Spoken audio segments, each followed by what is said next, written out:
Welcome to the Big Blue Nation. Welcome to the Stay Hot podcast. I am your host, Patrick Kelsch. Thank you guys for coming back again tonight on a Tuesday night. Another work night for me. Have school again tomorrow. It is our last day with students. Thank you to each and every one of you that are already here. Thank you to those of you that are coming but haven't made it. And thank you to our members. I got a couple new members, I think on maybe Memorial Day. Okay, maybe Memorial Day.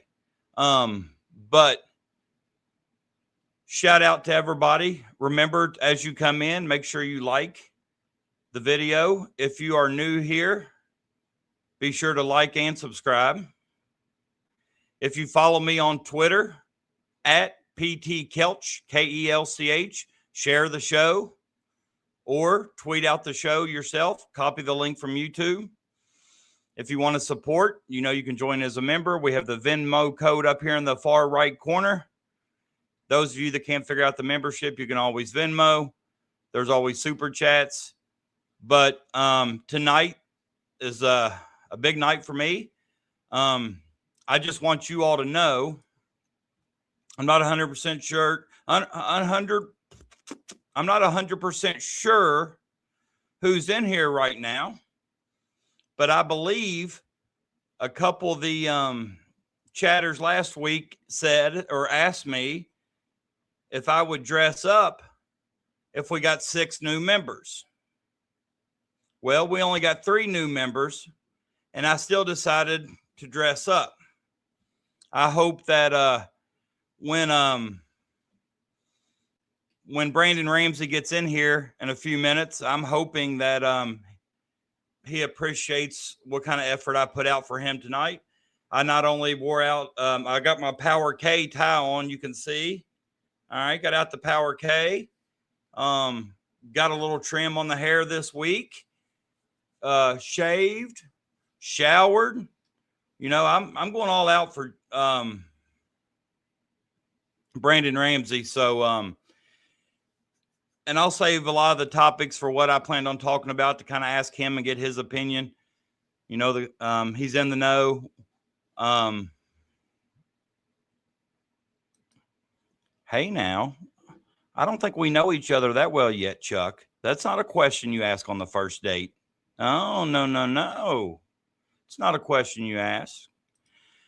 Actually, Amy, some of my loyal members asked me if I'd wear a shirt and tie if I got 6 new members last show. I only got 3, and I still did. So hopefully we can get at least three new members or more tonight, because I still held up my end of the bargain. Although, we didn't get 6, but, I still came dressed to the nines.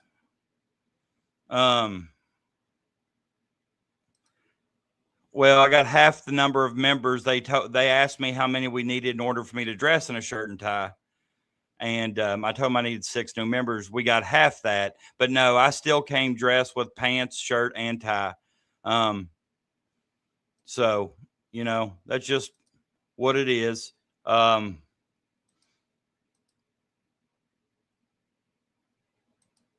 Brandon Ramsey just retweeted the show tonight, so that's always great.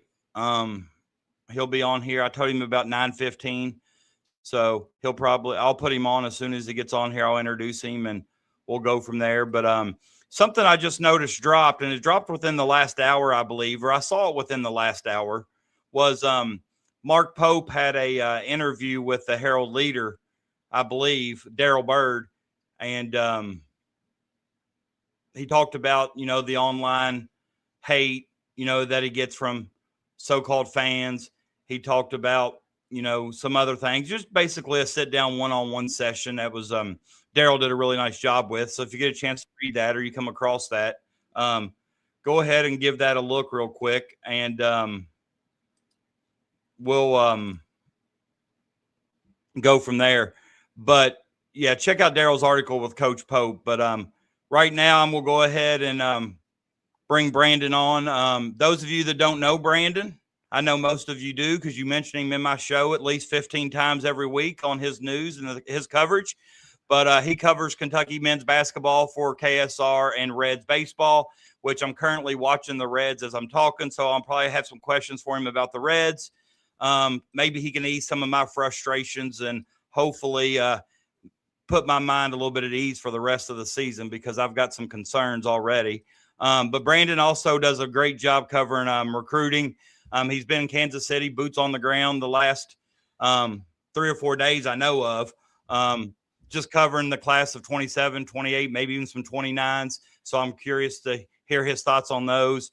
And something I didn't know about Brandon was I didn't know Brandon coached at Defiance and Wabash. So that was something new for me that I learned when I was researching Brandon. But Brandon, I want you to know, and this is kind of a don't know how to say this, but like there's an interactive basketball game on the web somewhere, and I can't think of the name of it, but you get to pick your team. You got to start out as a Division III general manager, and you pick your team, you recruit your team, or they give you the roster currently. I don't think any of the names are real, but, then they give you a budget. You got to go out and recruit. They give you different regions you have to recruit from, and try to recruit at a D3 school is just a nightmare. I don't know how these coaches do it, but I actually chose Defiance as my school, and I did it for about 3 seasons. So I don't know why I chose Defiance other than maybe that's my personality, but thanks for coming on. I do appreciate you dedicating some time, and not only to me, but to the followers I do have. So appreciate your time.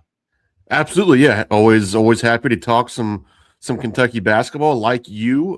If at any point I just kind of just wander off in tonight's stream, it'll be because I'm getting mad at the Reds possibly blowing another lead at some point in the next hour or so.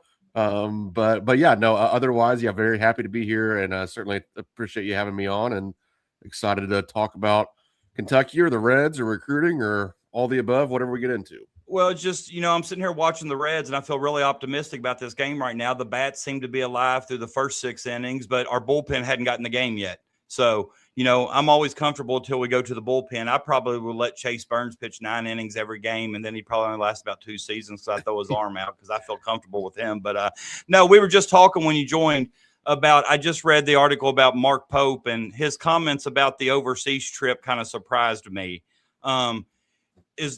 Do you know anything as to why? I know the Jerusalem trip was what they had planned, and with everything going on overseas, it was canceled. I thought they would still probably take another trip. That seems to be something that keeps Big Blue Nation happy, or at least invested or involved during the summer. But I was kind of surprised that he said that he doesn't believe it's likely at this time. Yeah, it's obviously unfortunate. It's tough news for the fans, and it's honestly tough news for the team too. I think that anytime you get to spend time together in the preseason, especially nowadays where there's so much roster turnover on a year-to-year basis, the extra practices that you're able to have due to these trips, obviously the game experience you get, the film that you get coming out of these events can be really important for teams. So I think it's unfortunate if it ultimately ends up not happening. One of the things I will say, I was a part of 2 international trips during my coaching days at the Division III level, so we certainly had a lot less help than you have, when you're doing this at a Kentucky level.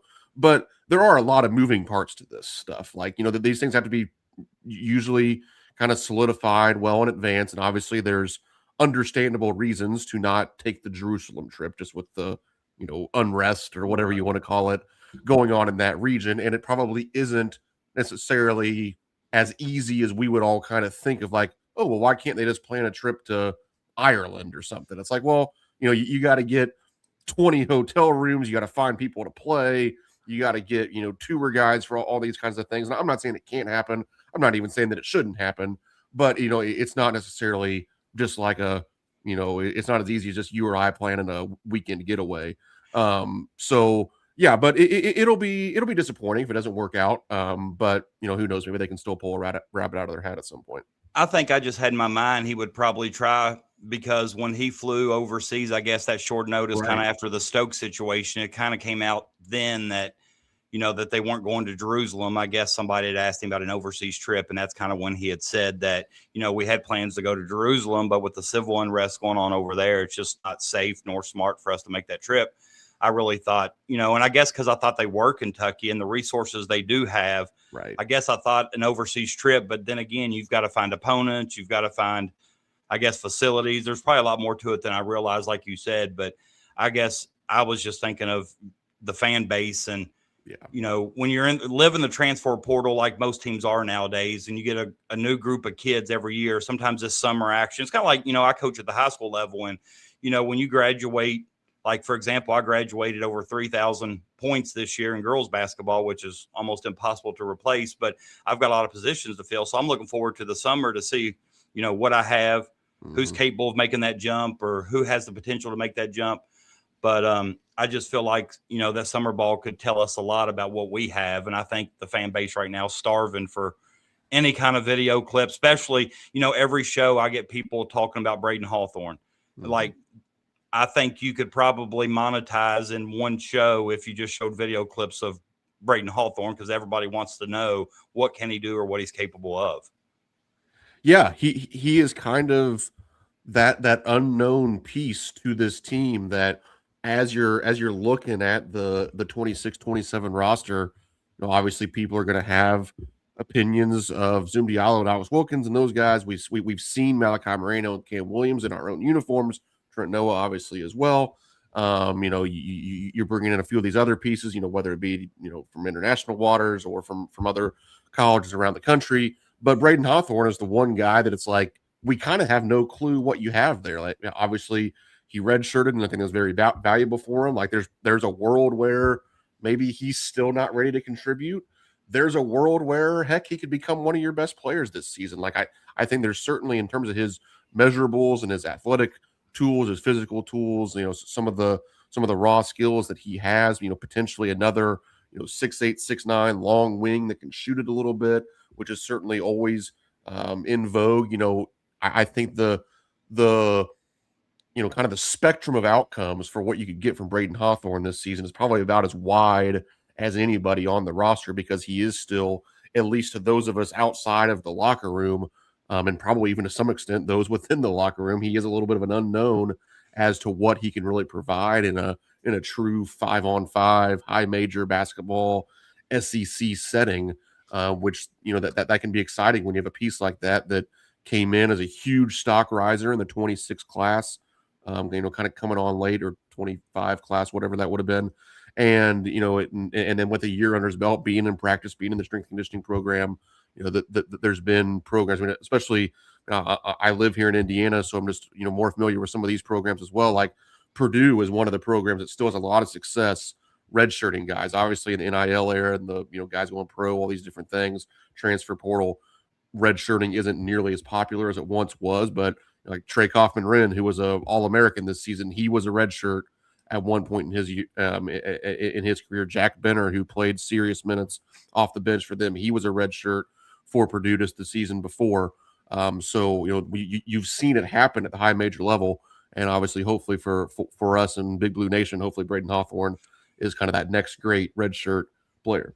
Well, and with that 5-for-5 now, they're kind of doing away with the red shirts or whatever.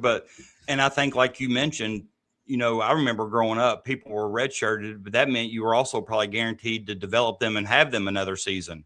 Nowadays, if you kind of, I guess, stock somebody or, kind of, well, like Hawthorne this year, but, you can't hardly do that anymore, because you develop that kid all season. Then he transfers at the end of the year, and all the work you put in, because I'd like to know the retention rate of college players today. I've never done the math or even researched it, but, I do believe, with the Marino case and, some of the best gets are the ones you already have. Mm-hmm.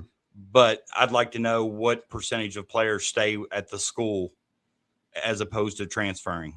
Right. Yeah. It obviously is not, I don't know the percentage either, but it's certainly not what it used to be.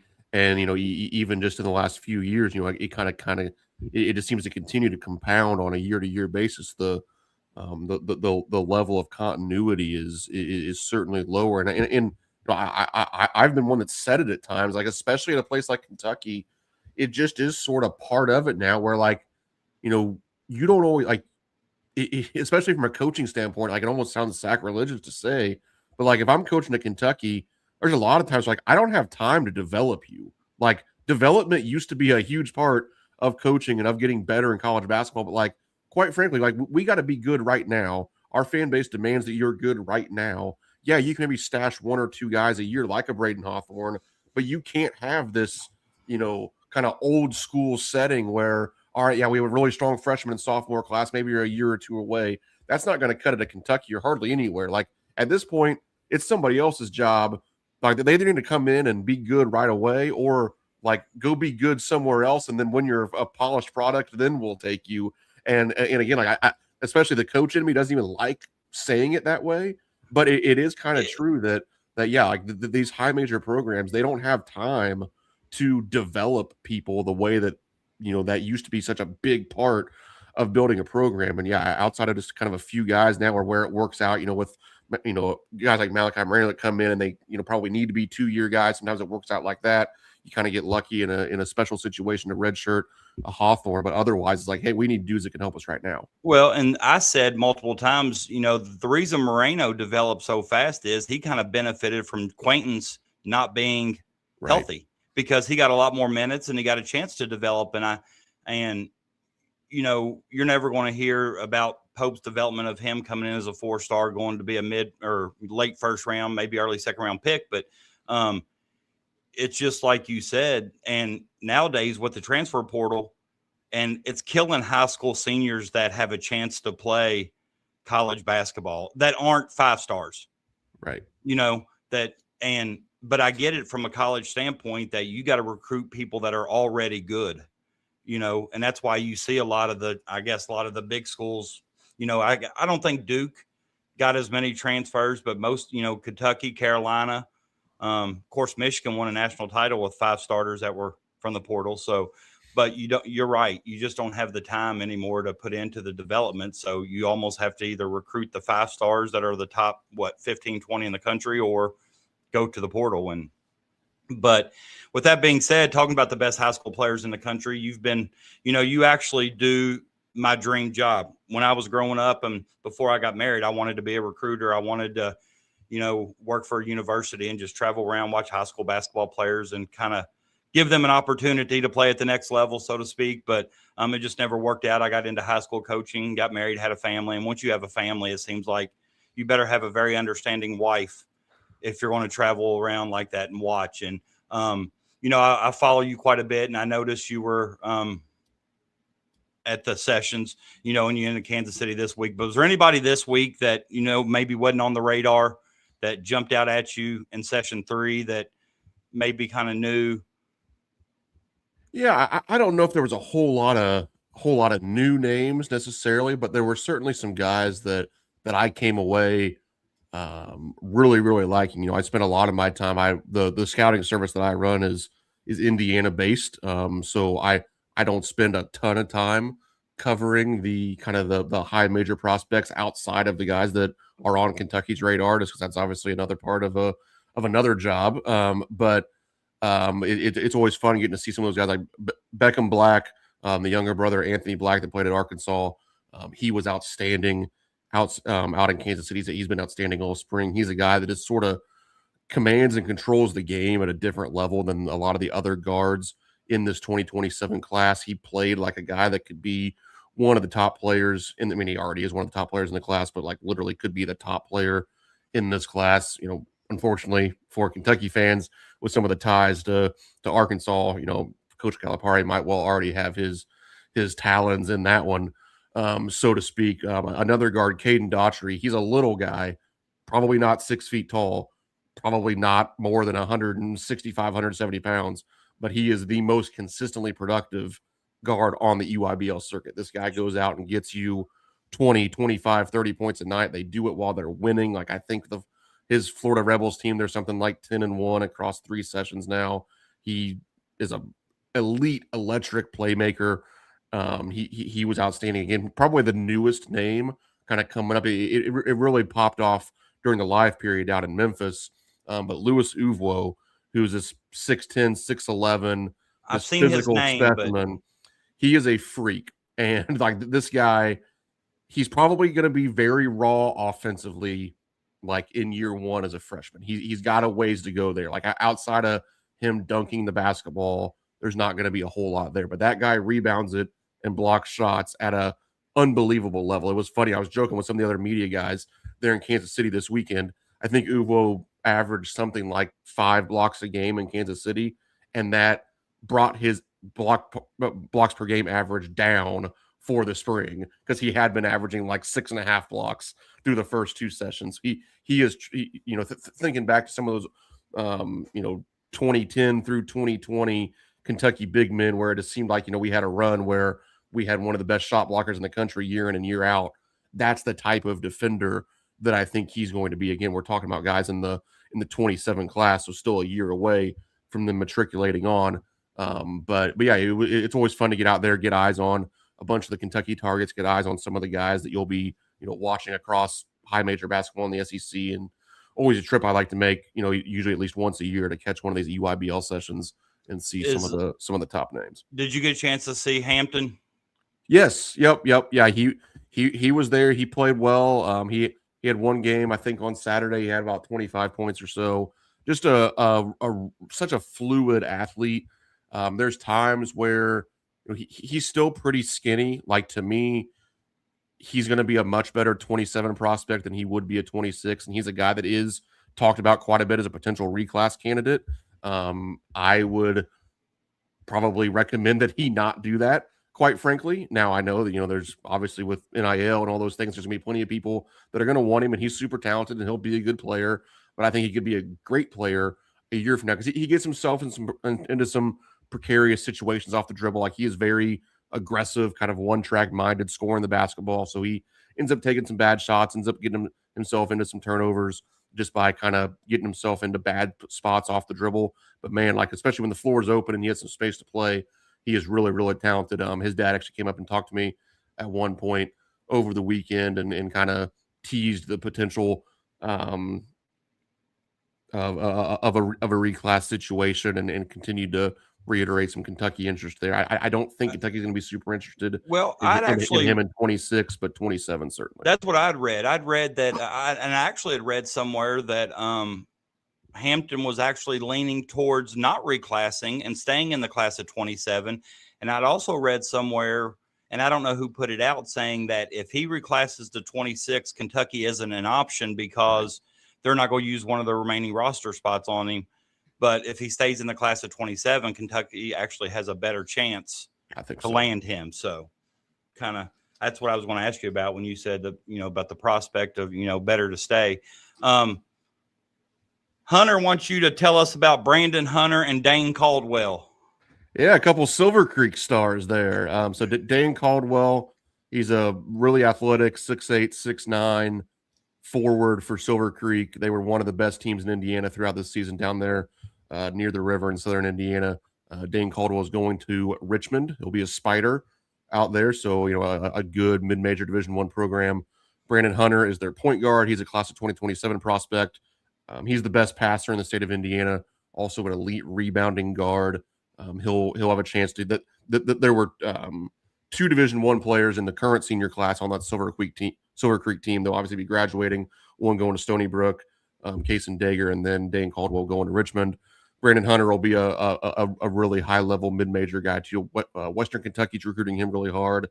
Indiana State's recruiting him really hard. Places like that. I think like Bradley, some places like that as well. So he's a really, really talented passer, really good player. And yeah, for people like in the Louisville area, if you want to get up and watch a Silver Creek game, I would recommend it. So what is that really nice gym, high school gym? Is it Lawrence? Indiana's got one of the nicer high school gyms that I've ever seen. We've got a bunch of them. There's Lawrence North and Lawrence Central High School. Those are both places with big gyms. There's certainly nicer ones than those. I'm not exactly sure which one you might be. I think I would know it if it was said. Newcastle is the biggest gym. That's it. Yeah. So yeah, Newcastle High School, which is the home of guys like Steve Alford, Kent Benson, players like that, went to Newcastle. That That's is it. the namesake is the largest and finest high school field house in the world. Sits just over 10,000 fans, and Does it feel for a high school game? admittedly, these days, not nearly as much. When I was growing up, and certainly even before that, like when Steve Alford was playing in the '80s, there were more people than there were seats. Um, Wow. Nowadays, like they'll host tournament games in the postseason, and like Right. I've been there when there's people standing around the upper bowl, and it's still packed capacity, but like on a night to night basis, no, it's not filling up. That's pretty cool. Yeah. I've read that Kentucky's got a really good chance of having a top 3 recruiting class in 27. Who are some of the 27s you think Kentucky stands best with at this current time? Yeah, I think certainly as we've already discussed to some extent. I think that it if it does turn out that Ryan Hampton remains a 27 prospect, I think that he would be one of those first ones to look at it. Maybe even like an earlier commitment would be possible there, to go ahead and land him to start off your 27 class. So that would be and that's a big time. And he's a 5-star top 10 prospect in the class. So that's a huge. Is he more of a combo guard than a point guard? Yeah, he's really more of a wing, honestly. Like Okay. I would kind of look at him as like a 3, Okay. probably at the next level. Quite frankly, like 6'6", long, athletic wing that can shoot it a little bit. Then I think it's going to kind of come down to getting a feel for which one of the guards you have the best chance of really getting. I mean, there's King Gibson, there's Caden Daughtry, who I already mentioned, Beckham Black that I already mentioned.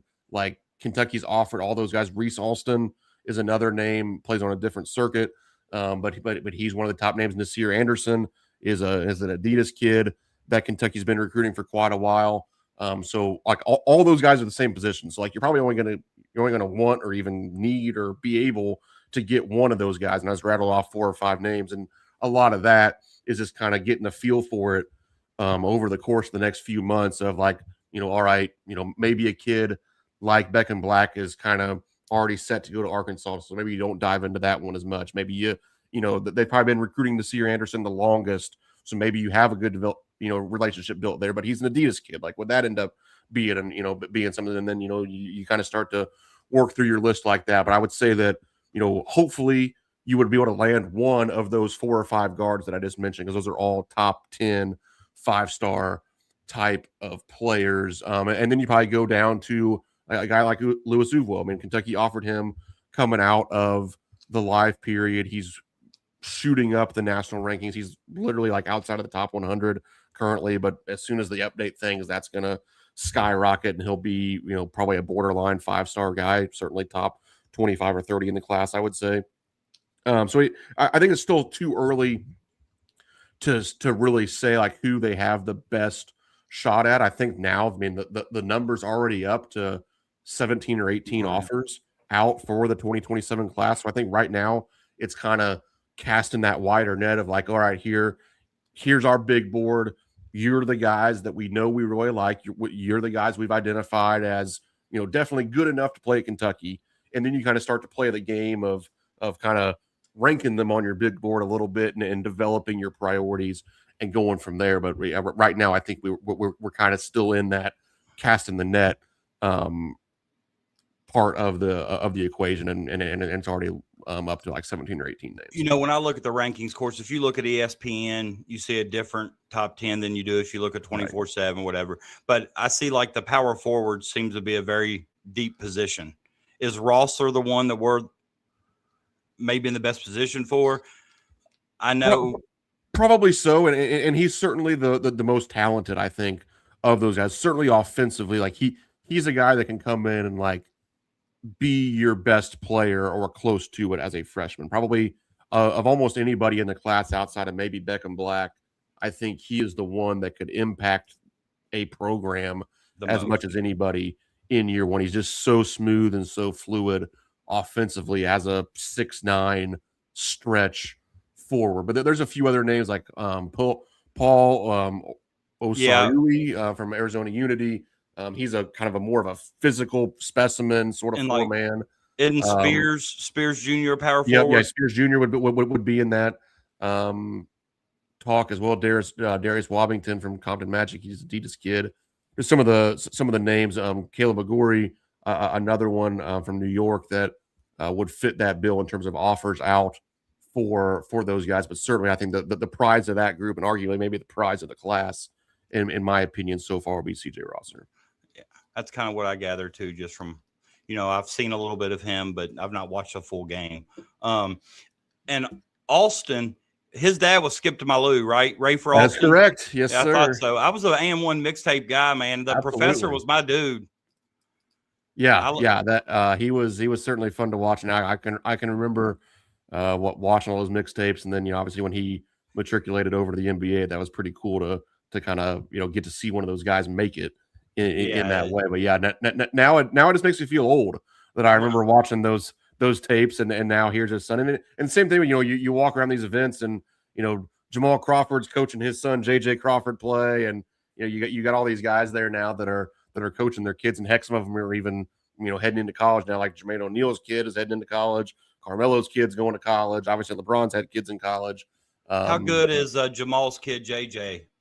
He is really, really good. So he's really the only class of 2029 guy that Kentucky has had any real interest in at this point. Obviously, that's so far down the road that it's not really even worth recruiting those guys much, especially with the way things are now, with the portal and all that. Like, everything happens later and later in the recruiting process now after, there was a period of time 5 or 6 years ago where the recruiting process was happening earlier and earlier, and now it's sort of shifted back the other direction. But yeah, I did make a point to watch JJ play. He plays up a year at the 16U level, and yeah, I mean, that dude can score it like his dad.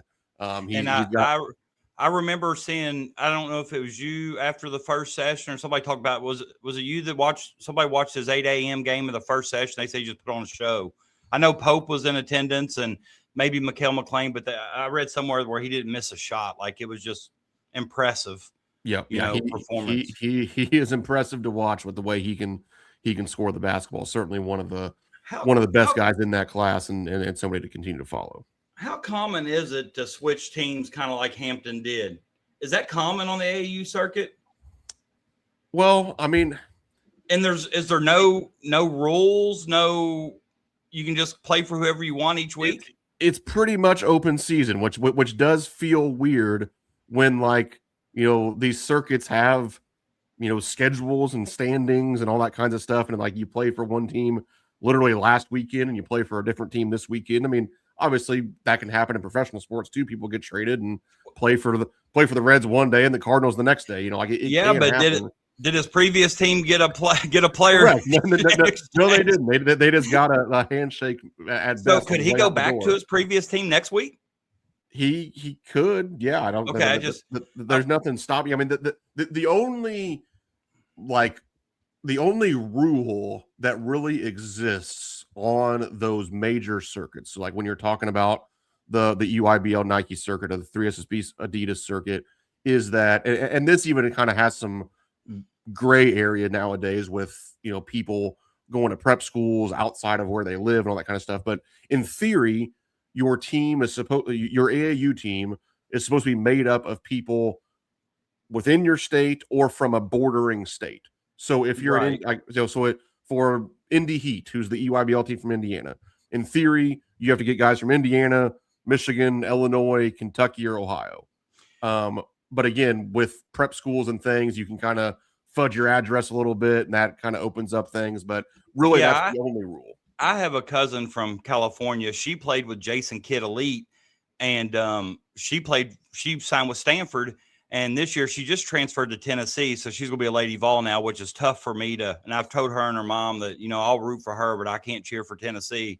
Right. And, but she had players on her team from Hawaii and Arizona because technically, but Hawaii's kind of shady kind of, I'm not so they sure. They might just get a pass. Yeah, I don't know. But yeah, because she was really, really good. And, before we get into this year's roster, I just now realized that you also did, cover like the Indiana Kentucky basketball series. That's, well, I don't even know if I'd call that much of a series. Indiana's dominated for decades now. But, anybody in that game, Indiana, I know obviously probably has a loaded roster. They normally do. But and this is just my own personal, my listeners probably don't want to hear this. They'll probably want me to talk to you about Momchilovich or Marino or something. But I want to know, what is the selection process in Indiana to get their roster? How do they decide their roster? Yeah, I have great insight into that because I actually select our junior all-star team. Okay. I'm the chair of that committee, and there are 4 coaches along with me that are essentially what I would consider voting members. We don't really vote; we just kind of discuss it. But like in theory, if something needed to come to a vote, we would vote. And so we split Indiana into 3 districts, essentially a northern, a central, and a southern. So we have 1 coach representing each district, and then 1 at-large member. And then so that's how we select our junior all-star team. And I'm somebody that even probably somewhat unlike the coaches, I sort of have the context of covering the entire state. So I'm more able to I can compare a kid from Gary, Indiana, to a kid from Evansville, Indiana, because I've seen both of them play. Right. For the senior all-star team, the director of that game for a long time now has been Mike Broughton. He was the head coach at Jeffersonville High School when they won the state championship in 1993.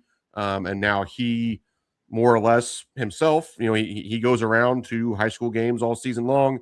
He talks to people like me. He talks to people like, other coaches across the state. And he sits down and selects the 12 or 13 guys that make the team. So, it's not overly scientific. Like there's not a formula of points and rebounds and assists that gets you an Indiana All-Star spot. Yeah. It's not necessarily a formal voting process. It's a selection. And obviously, unlike an all-state team or a all-conference team, it is a selection that has to actually go play an actual basketball game too. So it's not always just the 12 or 13 most talented players. There's also some thought into obviously positional tendencies and things like that, and ways that you can build a team to try to go beat Kentucky. So, yeah.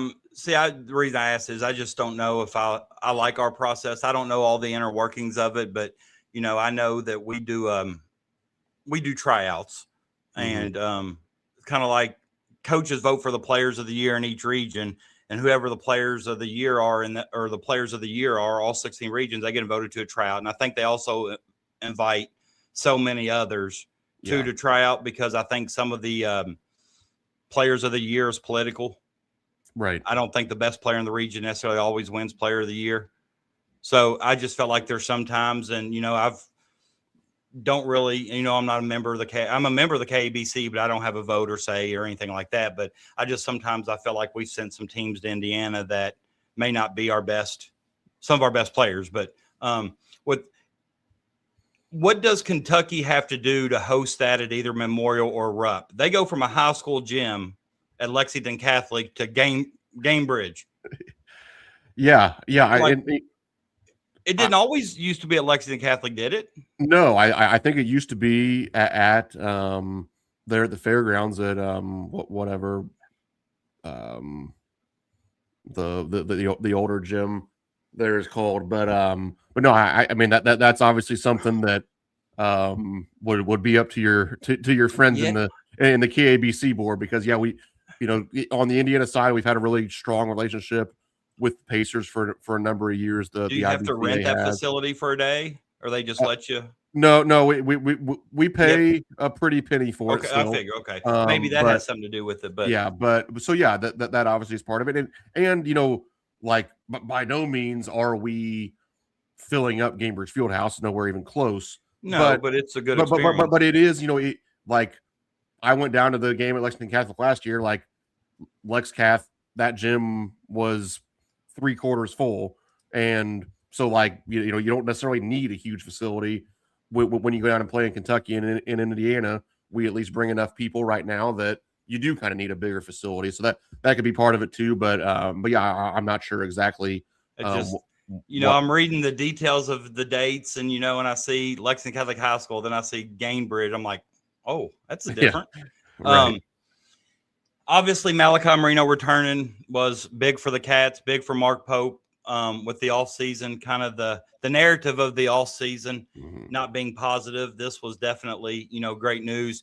Um, if what is our roster right now, nobody added Marino, our last addition, what do you think the ceiling is for that roster?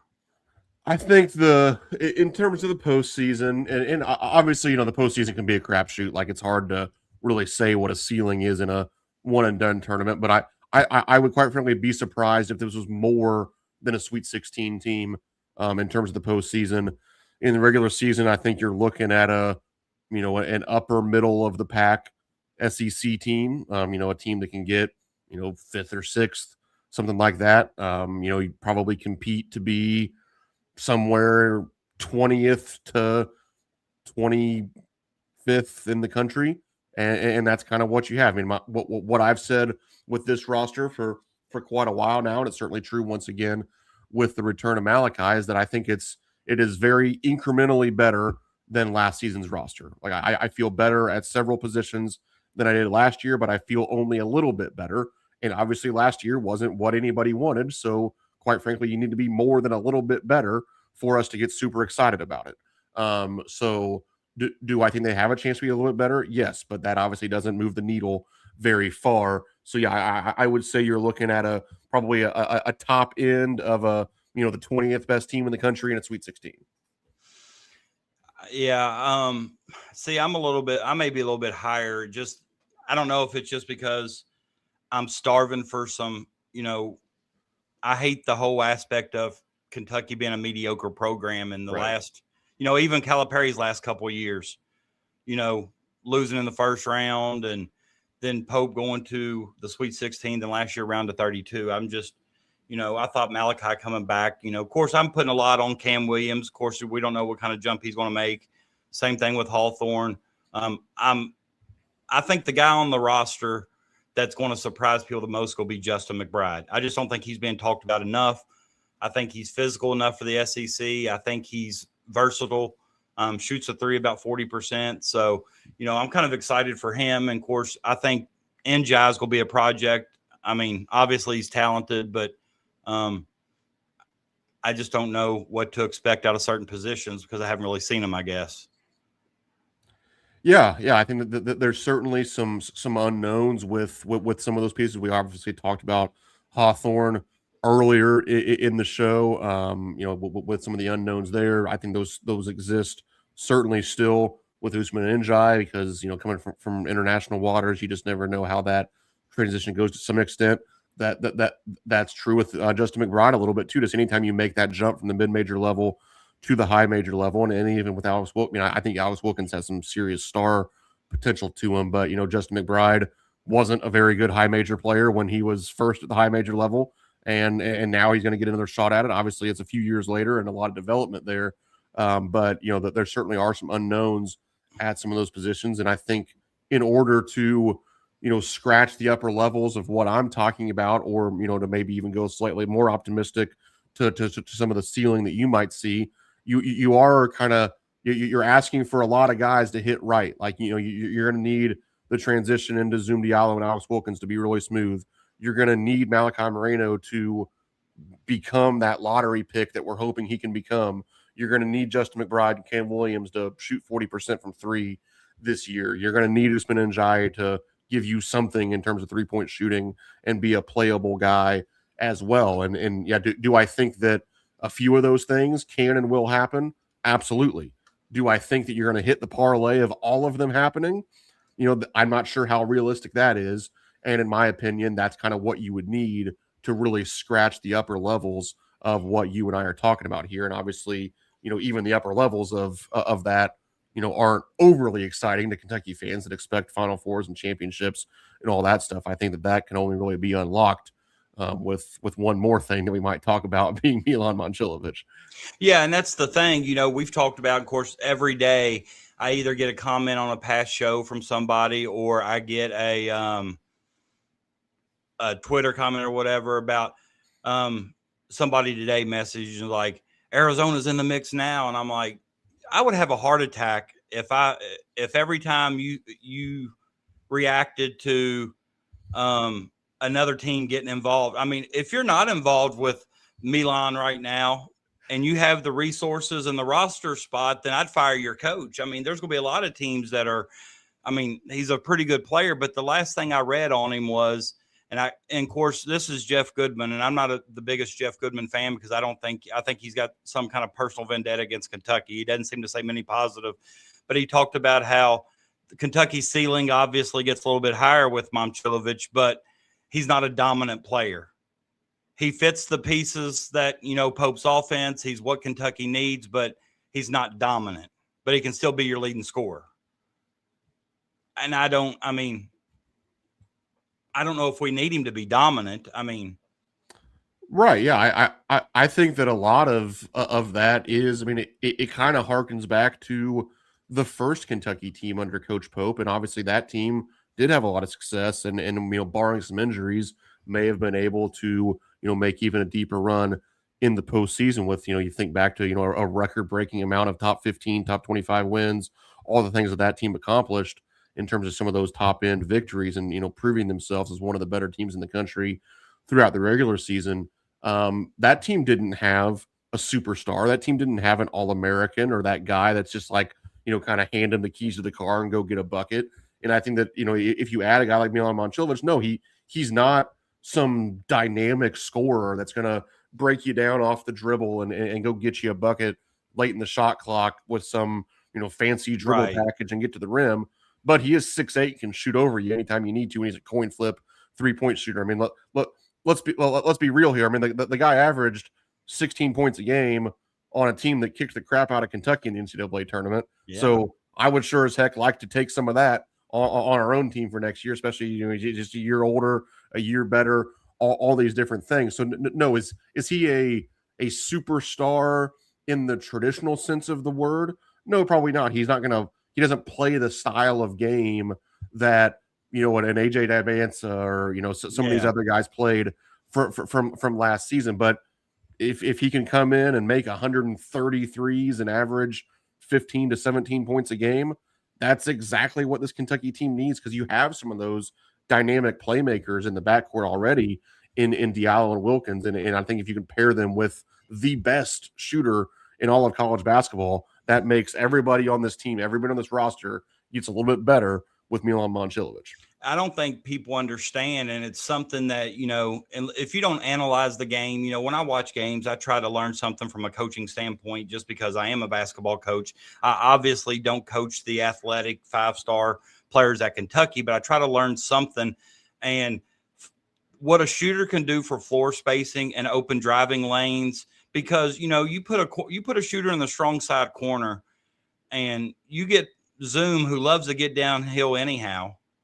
I mean, it's going to be hard to help off strong side corner. It's going to be a one-on-one or a dump off. If the big, I guess, slides over to help, you got to dump off. But it just seems like to me that, his ability to space the floor, kind of like a Jackson Robinson, just, and I think I don't think when I watch Kentucky this year, and I think this goes back to maybe roster construction, roster management, whatever. But I didn't see any of the offenses ran this year like I did in year one. I saw a lot of the Zoom actions this year, but what I'm saying though is maybe we didn't have the 5 that he felt comfortable running it through like Amari Williams, but the back doors, the slips, I didn't see us get many of those as compared to year one. 100%. Yeah. There simply wasn't as much of that. Some of that was, I think a change in style of play that was going to be based around Jalen Lowe. And obviously that, just never really took hold. So that was part of it, was that the offense was set up in a little bit different way. And then that just sort of the bottom fell out of that. And then from there, the personnel was just, different than what you had in terms of the number of shooters you had in year one, and some of those, versatile pieces in the front court that could dribble, pass, and shoot a little bit better than this group could. So it never really fit the same way that first year's team did. And certainly if you add a guy like Momcilovic, I think that this group goes back to that first year, maybe even starts to exceed it a little bit. I always talk about having guys that require you to help, and then having guys that you can't help off of. And I think that's what you would start to have. Like, Momcilovic is a guy that you can't help off of. Alex Wilkins and Zoom Diallo are guys that attract help. And when you start to piece several of those guys together, it makes defense really hard because you have to make you're put in precarious situations. You have to make kind of lesser of two evil situation or the decisions, and that's where you can start to really pick people apart. And I think that an addition like Moncilvich, I mean, it opens things up in the post for Malachi Marino. He's not going to face a double team if Moncilvich is out there. It makes driving lanes that much wider. It gets other people open from three more often with a guy like Moncilvich. So yeah, you really can't overstate, I think, at this point, how big of an addition that would be to this roster. And where do you think it stands right now? So tonight at midnight, he has to decide, right? Because that'll be the 27th. Or does he have tomorrow till midnight? He has till tomorrow at midnight. Okay, so he has all the way to. I feel pretty confident he's returning, so I don't think that's a question. But where do you see?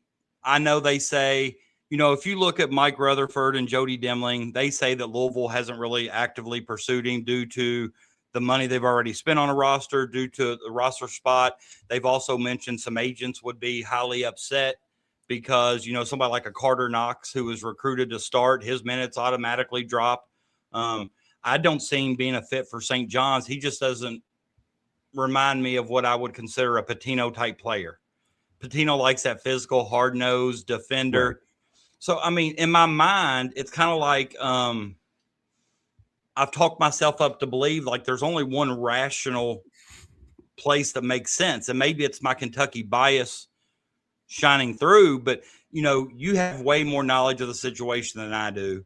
But do you feel like St. John's, Louisville, is Louisville a viable option? Do you feel like? No, I honestly don't think so. And, you said it earlier, like any program, any coach would be crazy not to be interested. But that doesn't mean that there's a viable fit there. And that fit has to work two ways as well. And obviously for somebody like Milan Moncilvich that's coming back for his senior season, that's forgoing some draft possibilities, like he's not dumb. He's going to pick a place that he knows he can be featured and have a key role in. Like he's not going somewhere to be less than what he was last year on a really good Iowa State team.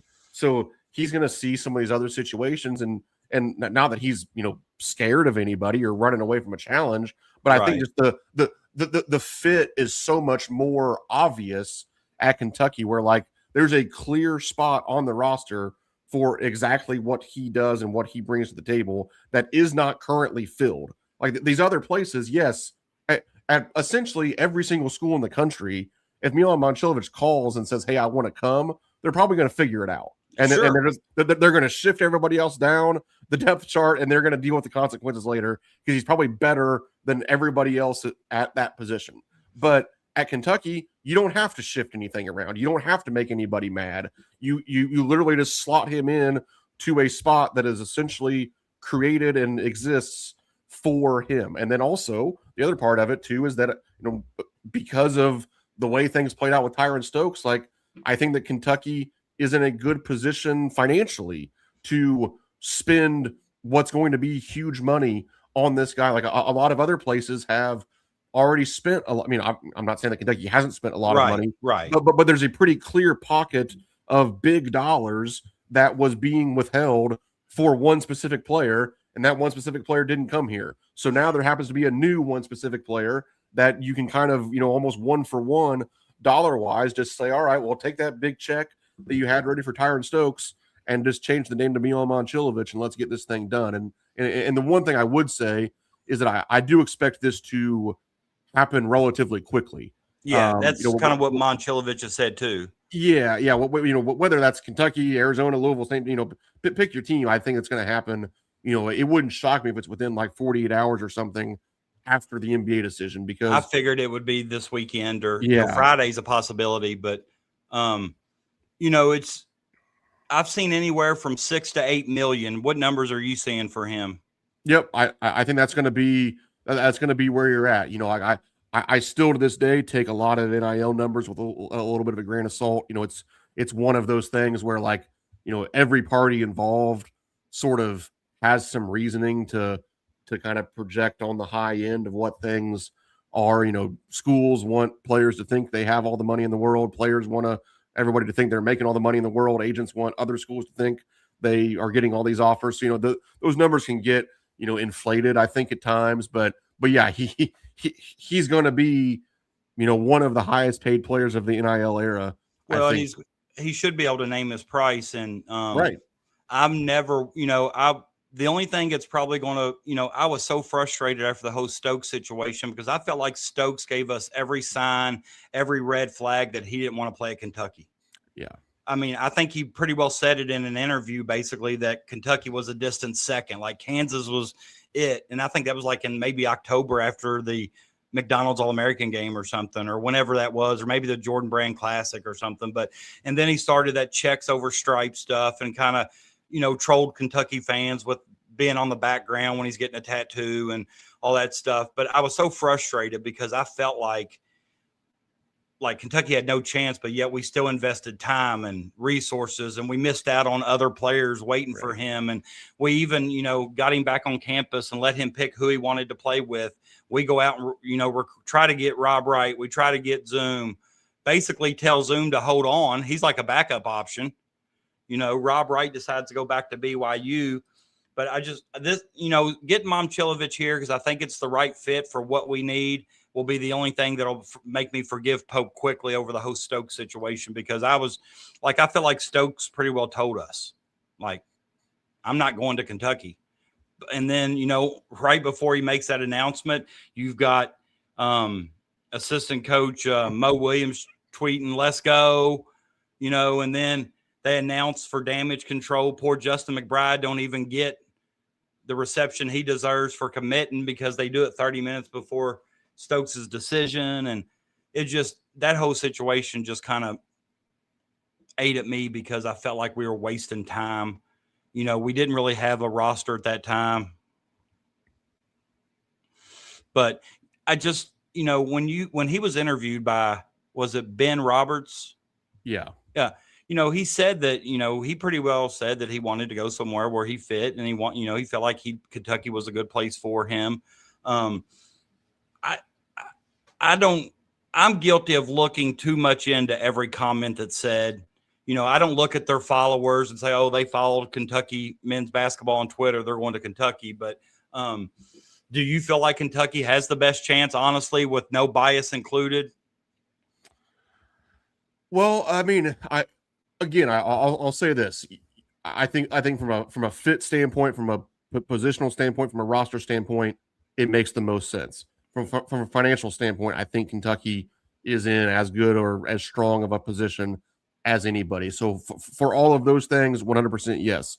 Also, reading the tea leaves nationally, and I forget who it was that said this, but it made a lot of sense, and it's something I would agree with. That right now, anytime you hear one of the national talking heads, whether it's Jeff Goodman or otherwise, it's always been like Kentucky or Louisville, and then it was Kentucky or St. John's, and then now it's Kentucky or Arizona. Well, what's the common denominator there? It's Kentucky. Is that because the national people know that's the best fit for? I mean, as far as like Kentucky needs him, right? Or is that why they keep including Kentucky, or is Kentucky really in that good with him? Well, right, and I think quite frankly, that's one of those things that it's just hard to say, because I mean, obviously, nobody's privy to every intricate conversation that's being had, and especially in this situation, it's even a little bit more unique because, quite frankly, I don't think that anybody has really talked to Momcilovic very much directly at all.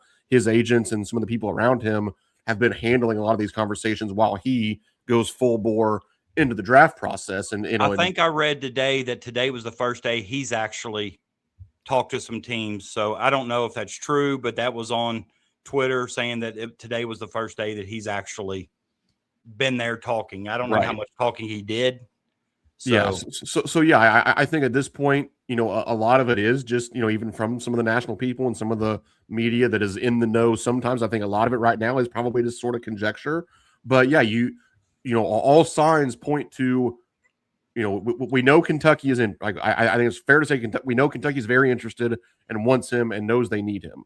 I think Milan Momcilovic realizes that it is a spot where he can get the sort of money that he wants, and there's also a very clear role for him. Obviously, to this point, we haven't necessarily seen Kentucky close on this level of a prospect. So, there's some understandable, trepidation there until that happens. But I think it's very fair to say that, yes, Kentucky is, I think it'd be jumping the gun to say they're in the driver's seat because I don't think anybody really knows that. But I think they're 100% in a position to land him. And, I'll have a question about that here in a second, but would you pay $8 million for him?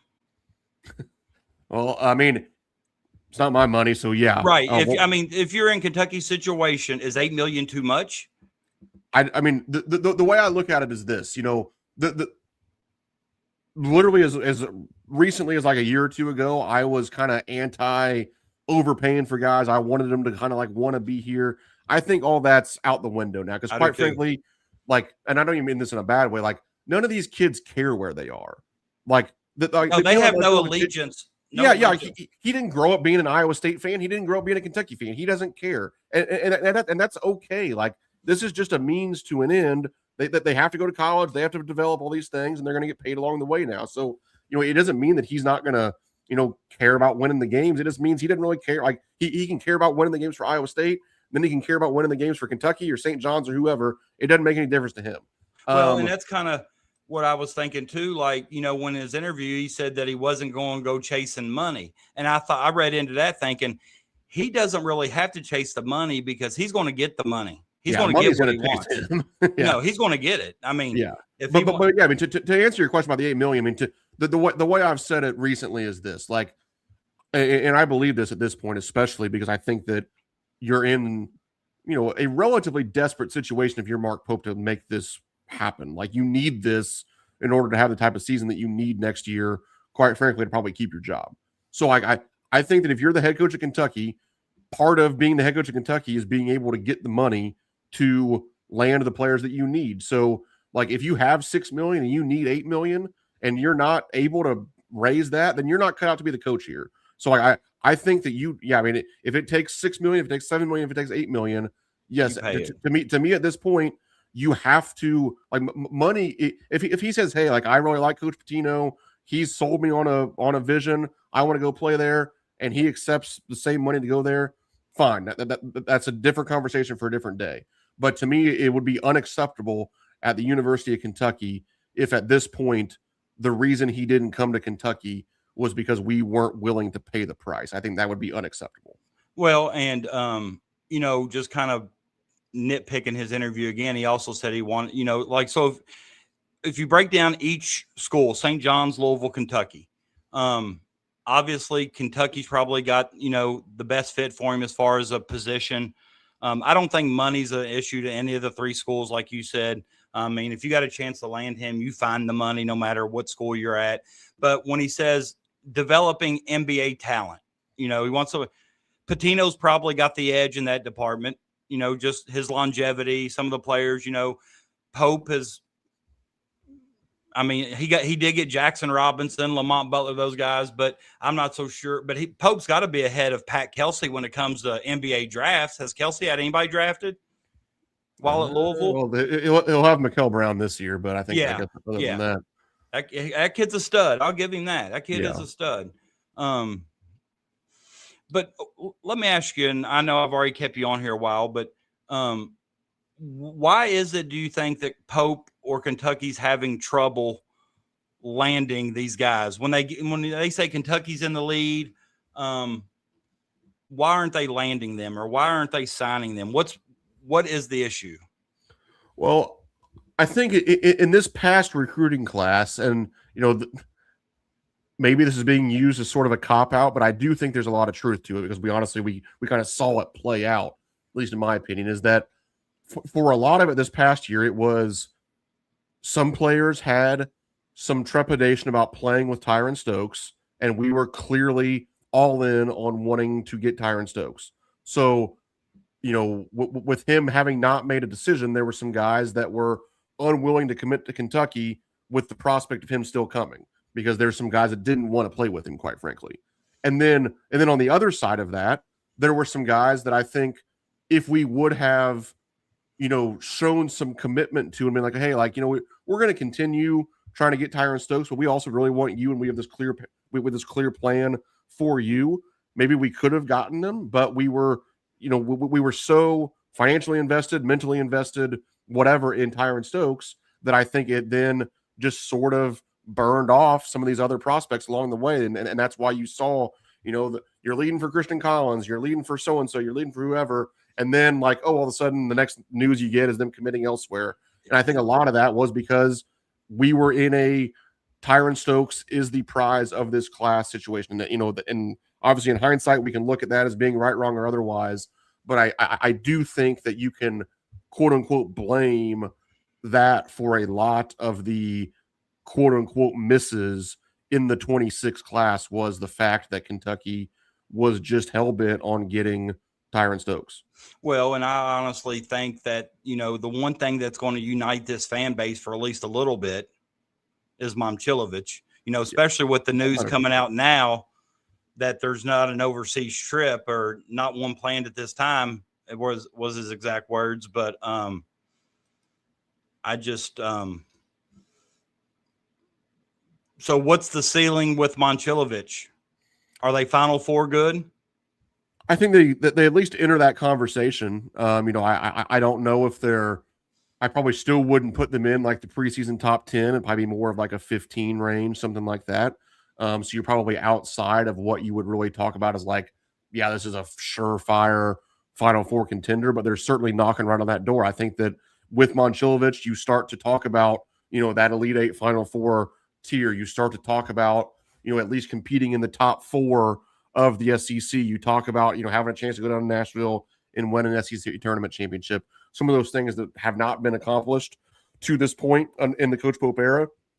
I think with him, you can start to have some of those hopes of, getting to a level that you haven't yet reached in the last couple of years. And I think that, if nothing else, and then that's what all of us as Kentucky fans are probably wanting and sort of needing to see this year is like, all right, now in year 3, it's time for you to, the reason that Coach Pope galvanized the fan base the way that he did was because of, quote unquote, understanding the assignment and all of the stuff that he said in that introductory press conference that kind of got us all from, I think pretty much to a man, everybody questioned the hire a little bit. And then we all got on board because to his credit, he got us on board. That's what I'm saying. Like I was anti the hire. It's put up or shut up time at this point.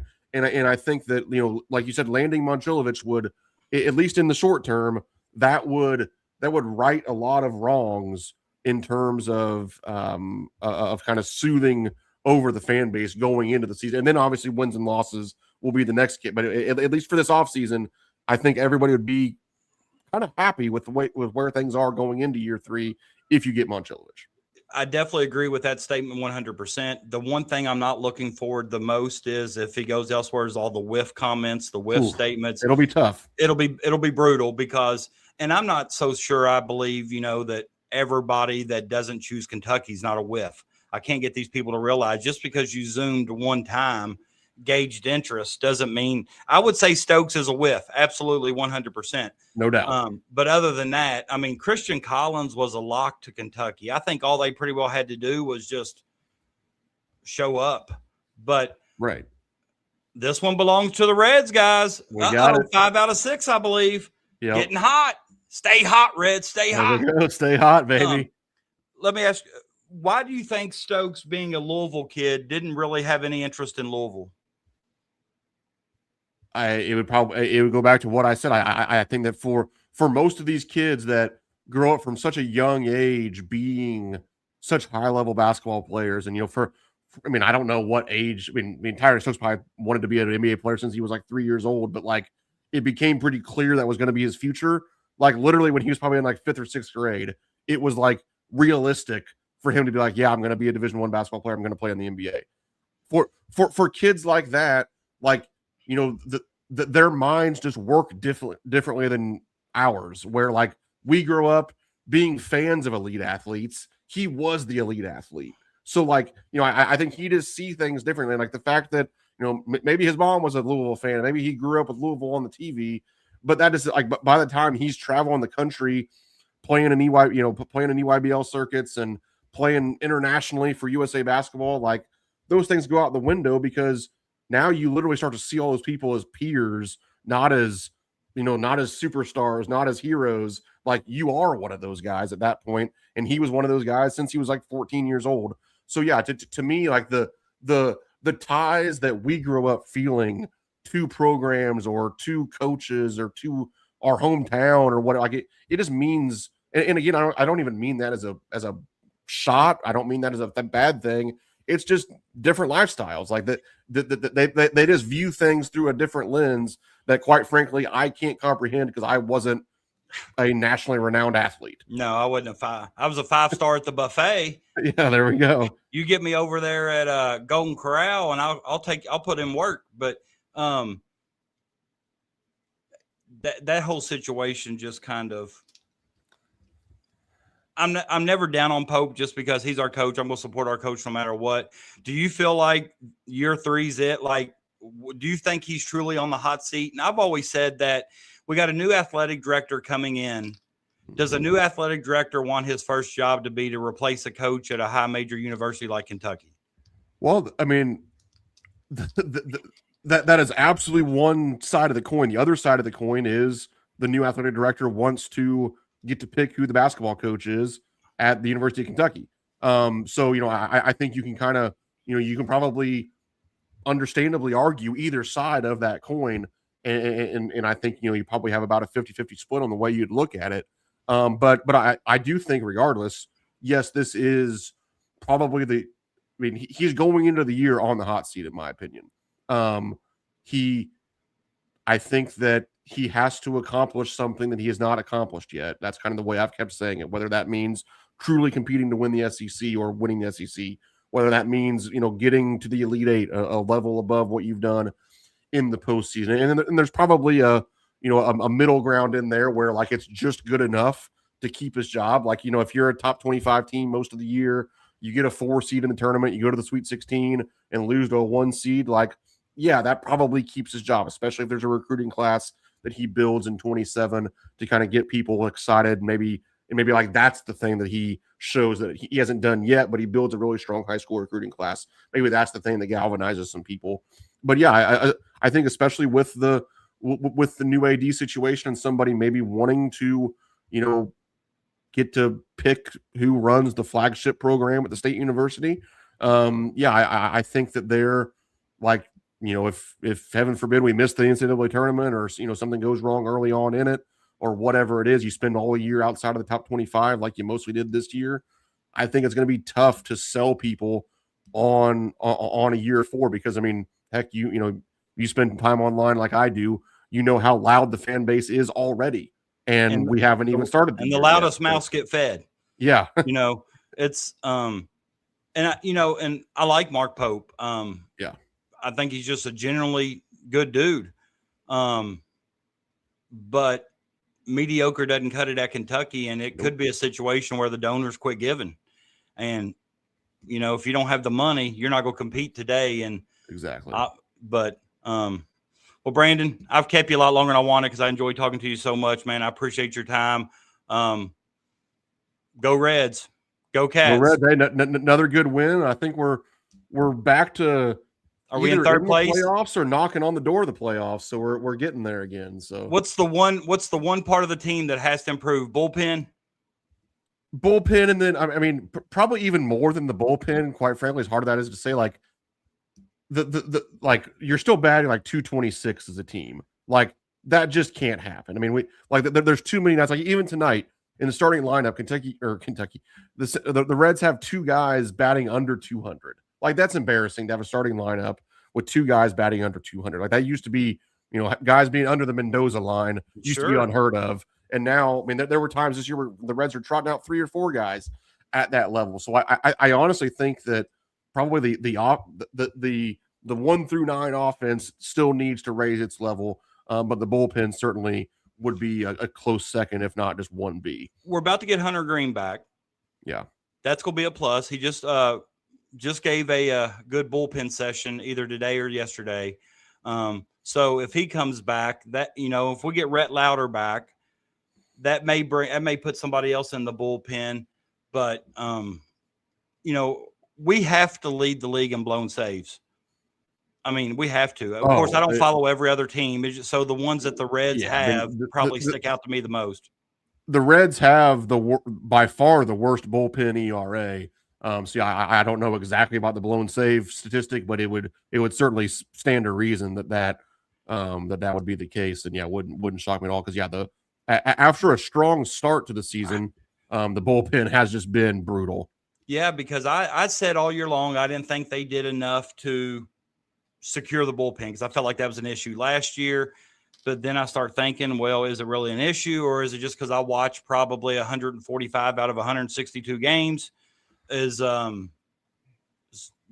seem like there's a lot more than they are because I'm actually watching it? Right.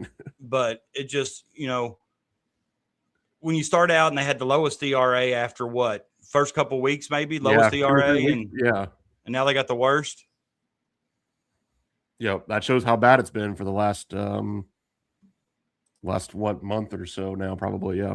My man Todd says the Nationals have more blown saves. All right, I'll believe him. But here's the thing: I believe you, but here's the thing: they're probably not 29-25 or 28-25. Right. And it also just kind of stinks too that, like, you start out what were they, like 20-11 or 21-11 in April, going into May? Yeah. Yeah, and then they, now they're probably the worst record in May, but they're going to have some decisions to make here. I noticed Friedel hasn't played much lately, which is good because Blade and Dunn are producing. Yeah. But if they bring Arroyo up as an infielder, I mean, I could see Friedel. Friedel has options. I could see him being sent down. I don't know. When you're not batting 200, you have to be on the chopping block. That's what I would say. I mean, you just have to be. That poor trade with Cabrian Hayes is going to haunt him for a while. I know he saves runs at third base and he's a Gold Glover, but he's not saving as many runs as he's called. You can't save enough to hit 140. Right. So, is there any more live sessions, or is EYBL done until July? Until July. Yep. So yeah, in terms of live recruiting, so like, when you'll be seeing on Twitter about Coach Pope and all the staff being out, there'll be 2 live sessions in June, which is when guys are with their high school teams. Yeah. So like, down in Kentucky, there's the big KABC event. Here in Indiana, we have a very similar event that the IBCA puts on. So coaches will be out at that kind of stuff. So yeah, that is the, like, whatever the weekend is, like the June, like 12th through the 14th. And then again, like the 26th through the 28th. And then there'll be 2 weekends in July as well, like the 9th through the 12th and the 16th through the 18th, or whatever the dates. That's the 9th through the 12th is kind of towards the end of our dead period here in Kentucky. I think it ends the 10th, June 25th to July 10th or something. But so will you cover Indiana or Kentucky?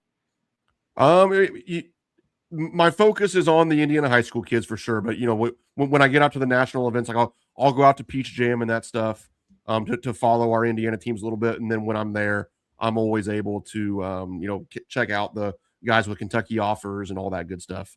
So yeah, I dip my toe as best I can in both worlds. But sometimes the opposing fan bases of people that follow me for Indiana high school news get mad that I'm a Kentucky fan, and Kentucky fans get mad that I tweet so much about Indiana high school basketball. But I do my best to keep everybody happy. So are you familiar with Steve Q? He does Prep Hoops Kentucky. Yeah. I can't say his last name. He's coaching at Scott County now. Yeah. He runs our Prep Hoops Kentucky site. I run the Indiana site. So yeah, I had a boy that played for him at when he was Team Manimal, and when he coached them, and I got to know him pretty good through that. He does a good job. He really does. Yeah. Yep. Good people. Yeah. Well, buddy, I appreciate you. Thanks for coming on. I hope I can get you on again sometime. I really enjoyed every minute of it. Holly's in the chat. She's the one that kind of put me on you. She says you're her absolute favorite. So she was on here 20 minutes. She was on here 20 minutes early, waiting for you to come on. So Holly absolutely loves Brandon Ramsey. So appreciate you, man. Yep. Anytime. Yeah. Thanks a lot. Enjoyed it. Yes, sir. Thank you.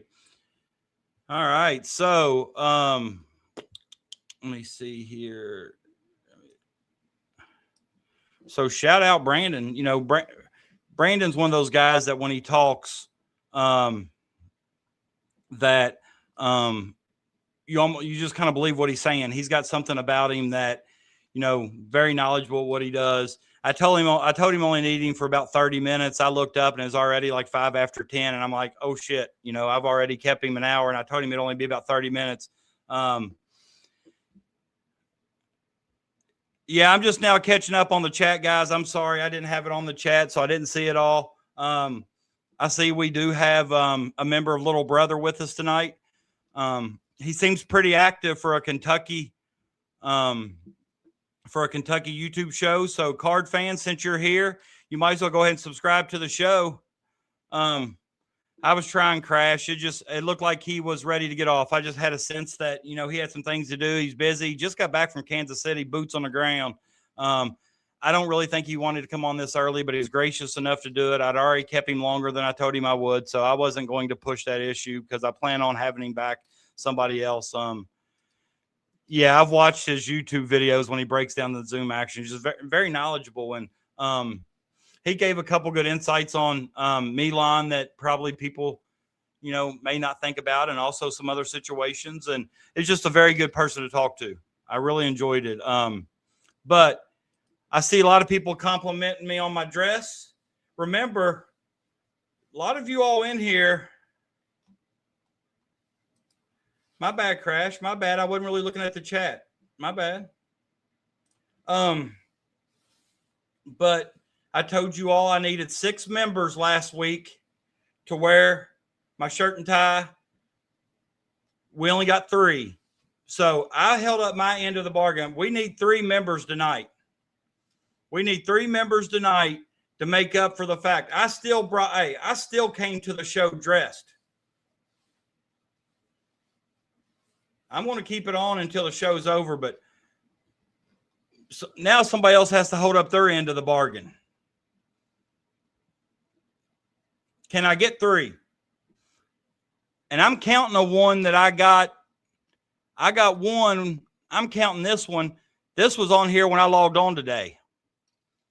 So shout out Sycamore Productions. Shout out for becoming a member. So when I logged on today, that was already in the chat. So I'll count that one. Can I get 2 more? 2 more for me. Look at that, son. Son of Seal. Look at that. You like that tie, don't you? Yeah. What's up, Bruce? What's up, my man? I agree. Love Brandon Ramsey. I agree. Do you like my gritty, Chuck? See? I hold up my end of the bargain. When's my chat people gonna hold up their end? That's what I want to know. That's what I want to know.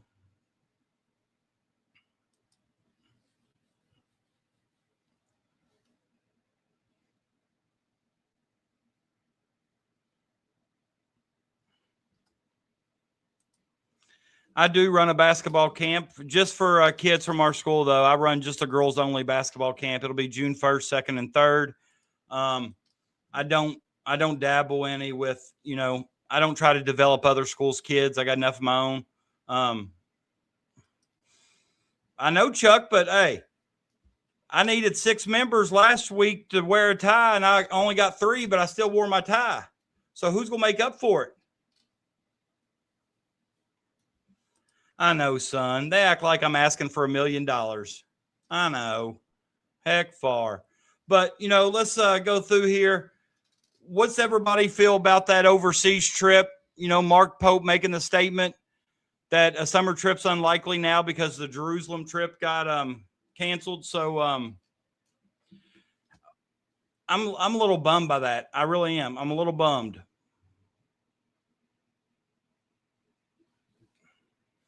I'm a little bummed. I said pimp if I got 6, Larry. I only got 3.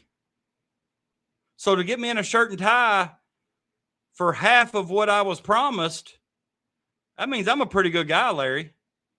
I'm a guy you want to do business with. I'm loyal and faithful to my followers. my subscribers. Holly, I agree. And honestly, I think I probably agree with this statement just for the simple fact that I think Louisville's told him, go out and get the players you want. Here's the money. If you can't succeed with this team, then you don't need to be our coach. I don't have that kind of pull yet, but yeah, I mean, I know that, you can't fault them for not wanting to go to Jerusalem, but I really thought, I think we've known ever since we went to Greece to see the kid that Santos or Spain, Milan, wherever we went. We knew then that we weren't going on a summer trip. I really thought we might put one together. But with the new players all coming in from the portal, I think the summer is a good time to see how they're going to gel, see how well they play together. I know it's not the end all to be all, but it still kind of helps get us Kentucky fans that little shot in the arm to kind of get us through to the season. LSU's a mess. Will Wade's a mess. International cool experience. I agree. I think we can handle Louisville with what we got. I think we definitely beat them with Momcilovic.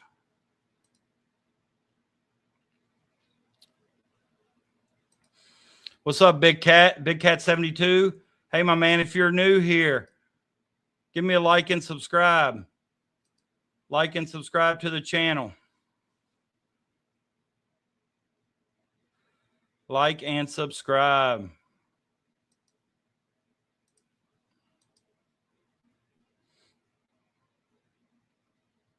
So, who's going to get the ball rolling tonight? Who's going to reward me for my attire? Brandon Ramsey probably thought I was nuts showing up with a tie. Brandon didn't. I didn't send Brandon the dress code, so we can't fault him for wearing a polo. Although a polo was a little underdressed tonight because popping that collar.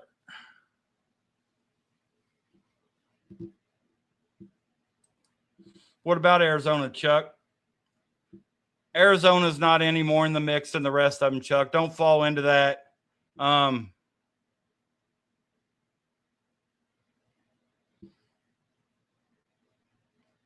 They actually contacted him through Zoom last month, and so it wasn't like they just got in the mix today. I think they're just trying to make up for lost ground today when, I kind of agree. I think Crash said something early on that if Arizona gets in the mix and they get real serious, that could be a concern for Kentucky. But, I think Koa Pete did just decide to stay in the draft. So looking official. Hey, what's up, cats? Hey, reward me for, join as a member because I'm looking fresh. Louisville insiders say they're not in it either, and those are the ones that you look at and listen to. Like somebody tried to come out yesterday and talk about Iowa State. Iowa State's coach sent out a farewell to Momcilovic a while ago. He even put out a letter or something, or put out some big tweet about how, basically about their relationship or whatever.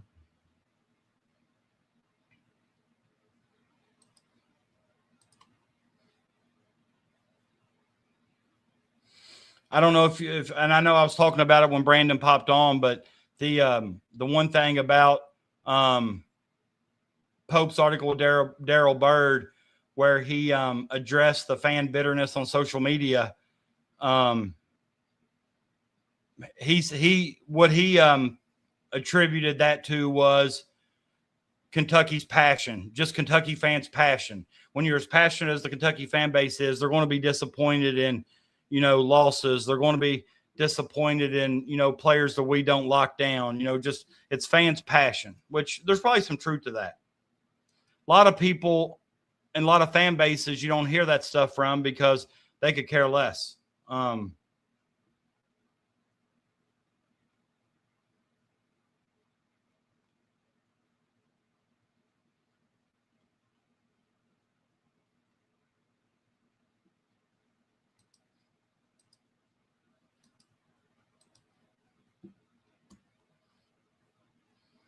We got anything else going on tonight? If not, I'll.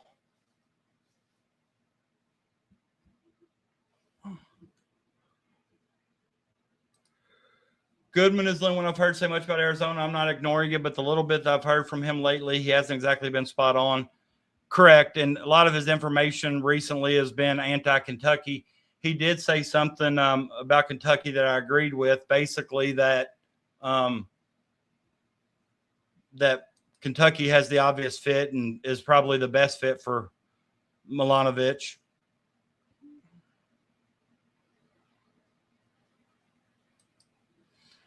All he needs to do is look at the results last year too. But Greg, that's the thing. I don't know how much the history and tradition means to these young folk. Not near as what it should, or not near as what it meant to me when I was growing up.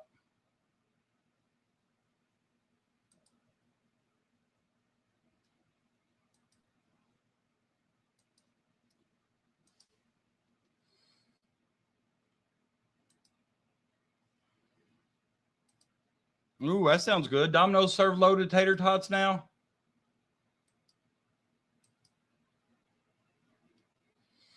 Yeah, those jerk. Yeah, I talked to. I'm not gonna lie.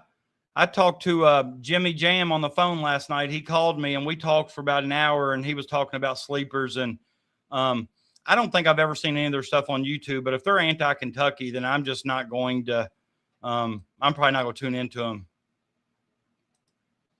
What's up, Thomas? New team, new dream. I agree. Hey, if you're new here, give me a subscribe. I appreciate you stopping by. Goodman is an a-hole all the time. Amen, Holly. Amen.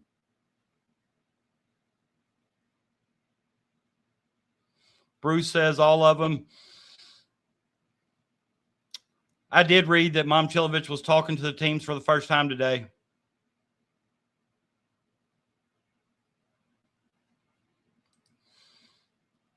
I don't watch sleepers. Amy's not a sleepers fan. So you guys are basically telling to me that I don't need to be on there. Yeah, I did hear that after I read him. He said something positive, then he came back with it. You know, Goodman's not going to mention it. He's not going to say too much positive about Kentucky.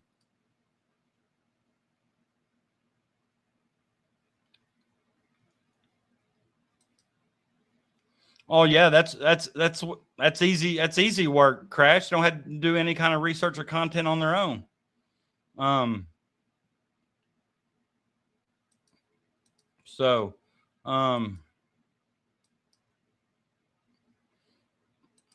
Don't worry, Amy. I'm not going to. They haven't popped up on my feed yet, so they must not be in my algorithm. So I'm not I'm not going to let them bother me, but you know, count ducks this year. There will be plenty. Yeah, I think a lot more come. Off Zoom Diallo being able to get downhill and throw it up to Marino than if we can put a shooter in that strong side corner that's able to knock it down. I can tell you what, if Mark Pope wants to reach out, Mark, Coach Pope, if you're listening, I can still knock it down. Don't make me play defense. Don't make me run up down the floor. Put me in that corner, and I promise you, if the defense helps out, you're chalking 3 on the board. I can still knock it down from deep. Easy to do right now, Amy. It's easy to do right now. We've had a few bad years in a row from Kentucky standards, but Kentucky's bad years are still better than some teams' good years. So, but what I was trying to say to Greg a while ago is, you know, all of us that are a little bit older, that Kentucky tradition means a lot to us. We walk inside a Rupp Arena and we look up and see those banners, you get cold chills. You start talking about Coach Rupp, Coach Hall. You start getting these cold chills because the Kentucky tradition was everything. These kids now, 18, 19 years old, they've never heard of Ed Davender. They've never heard of Rob Locke. You know, only thing they've heard of is John Wall, DeMarcus Cousins, Anthony Davis, Carl Towns. You know, this kind of new generation of the Calipari era. A lot of these guys don't know anything about the tradition of Kentucky basketball. So, you know, if anybody out there's got any connections to Pope, hey, Crash, tell your inside source to look me up. I can send him video. I can still knock it down, baby. String music, like Joe Dean used to say, string music in Lexington, KY. Well, maybe we just didn't have. Well, I think we tried to do it a few times this year with Oway, but I think we just didn't really have the personnel. I don't know if we had a 5 that could make that pass this year. We just didn't read it well. We did a lot of dribbling, a lot of standing. I thought Oway and Denzel were ball stoppers this year. I think there wasn't really much fluid movement to the offense.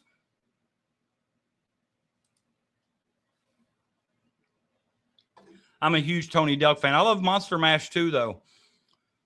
I used to go around the house saying, from Brownsville, Tennessee, 00, Tony Delk.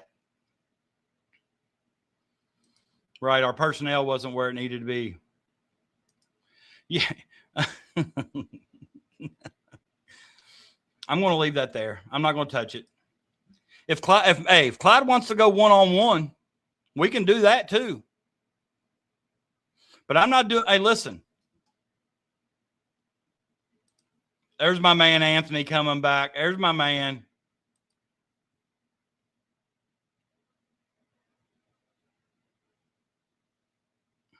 Yeah, Shane, I agree. I think Marino will be a lot better at that filling that 5 spot this year. He's got a year in.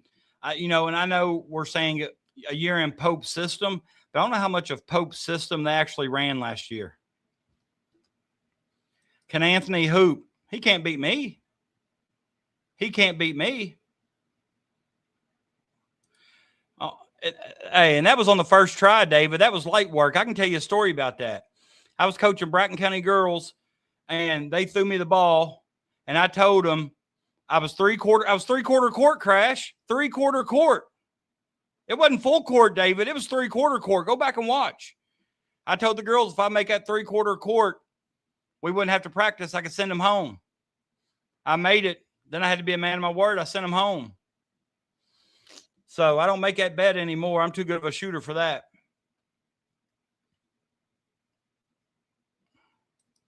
But I can tell y'all right now, my chat don't come through. So I'm not doing any more of your all's deals. I'm not doing any more deals. I showed up in my shirt and tie when the deal wasn't even complete. Clyde, come on. You want to be embarrassed? Clyde.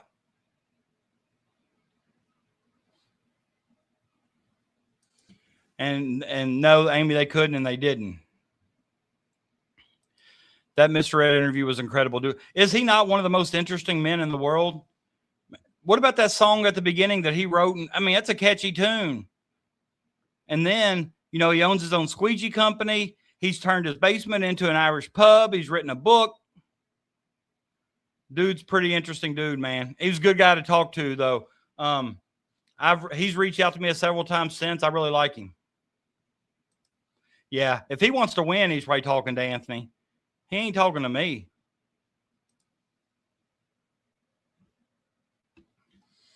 Let me see if I can find that.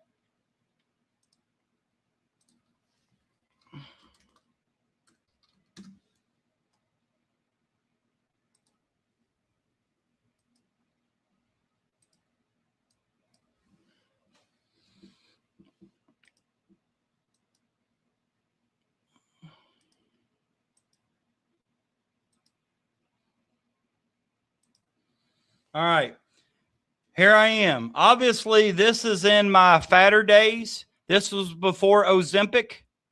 I'm not for sure what year this was. Maybe 12 years ago. So we're looking at 2014 at the beginning of practice.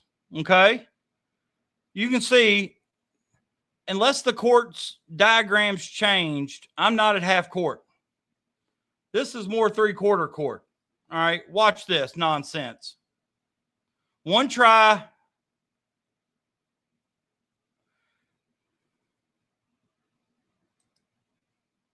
And let me tell you something. My brother made ESPN. I'll show you his shot here in a second, too. He actually did it in a game. Let me find his shot.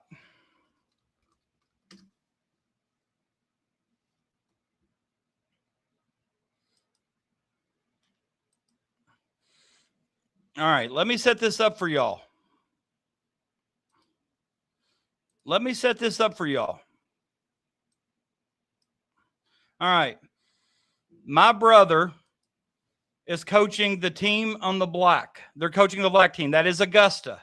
They're playing Scott High in the regional tournament. Scott High is out of Northern Kentucky. It's not Scott County. It's Scott High. All right, at Mason County Fieldhouse. This kid here, see number 33? That is his son, Tanner. Okay? 33 is his son. 32 is kind of like his adopted son. He lived with my brother. My brother announced earlier in the year that this was going to be his last season. Okay? The game was already out of hand when this happened. This shot made SportsCenter, and this has over 200,000 views. And let it play. Here we go.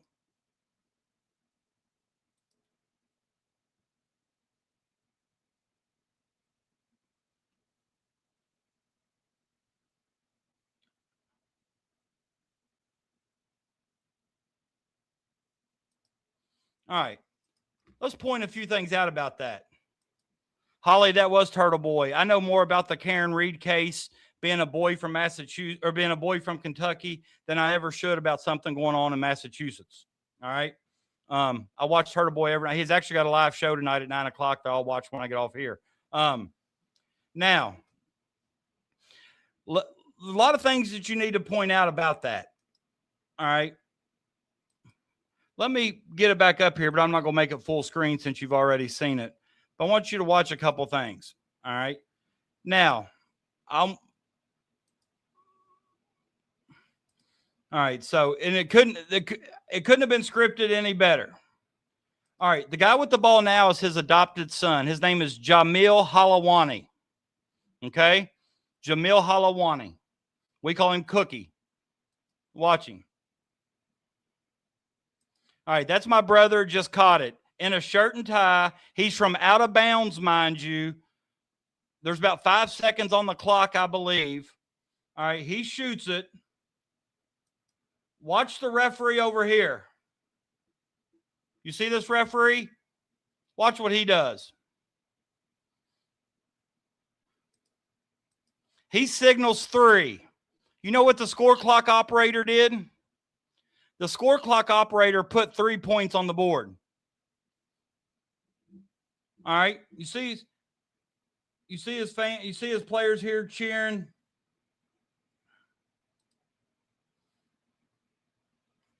And the best thing about that, all right, one of the best things about that at all, pretty much out of everything, is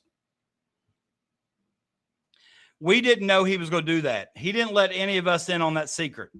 Okay. He didn't really tell us that he was going to. They counted it on the scoreboard, Crash. Yes, they did. But here's the thing. They were down like 40. That was as the time expired. There was no time left on the clock when he hit it. It did count by scoreboard standards. Like there was like 1 or 2 seconds left when he released it. He threw his hands up like the referee does the signal 3. They put it on the board. It was counted. But obviously the guy that coached at Scott, his name was Brad Carr. He was a good friend of my brother's. My brother kind of told him if the game was out of question that he was going to do that. My brother says he never dreamed in all the world that he'd even come close to making that. Never saw it and never dreamed he'd make it. I can tell you what, first of all, Kel, absolutely, Crash. It took a lot of people, and, nobody in the stands knew it was happening. I remember being there like, what the hell they do throwing it to him? He's the coach, and he's out of bounds. What in the hell's going on here? Like, everybody was perplexed. And then when it went in, then it just erupted. Both sides screaming and hollering. ESPN actually put it on their play of the day. Shooting the basketball is easy. Well, I shoot it pretty good, Clyde. Clyde, how old are you, Clyde? I don't want to be going against some 19, 20-year-old dude. That ain't right. I mean, come on now. Clyde is our modern Kyle Macy. Well, he ain't got a chance then. Well, hell, I can't beat no 29-year-old. I'll take you in a three-point shooting contest, Clyde. I can do that.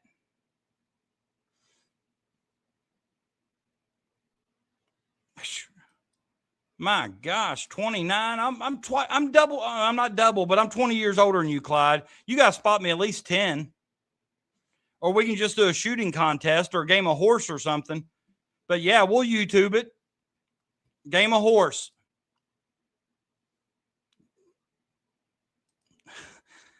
On a 6.5-foot goal crash. I remember when I had one of those goals you go lower, and you know, when I was in high school, we put it on 8.5 and we tear it down. Does Clyde know the game of 32? Make it, take it. I'd say he probably does. All right, horse it is. We'll set it up. We'll YouTube it. I'll get somebody to film it.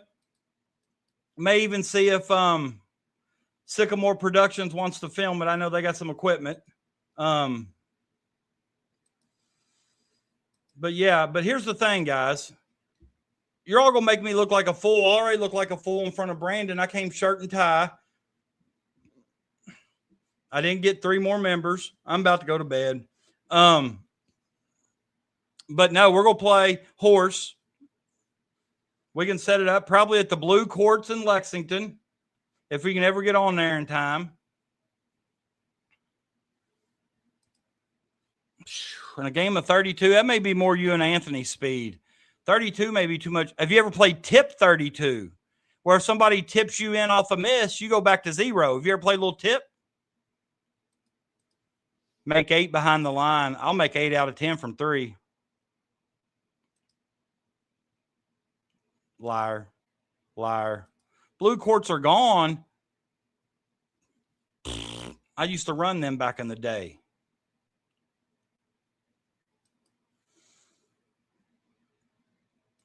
I don't feel like, Chuck, I don't feel like I'm appreciated. Yeah, I've always played tip too, and I just kind of hang around the basket, wait for somebody to miss, and then I tip it. I do the lazy. Stay Hot road trip show. I'm only coming if Holly's coming, and if Holly's bringing the shots that she does with her friends at TGI Fridays.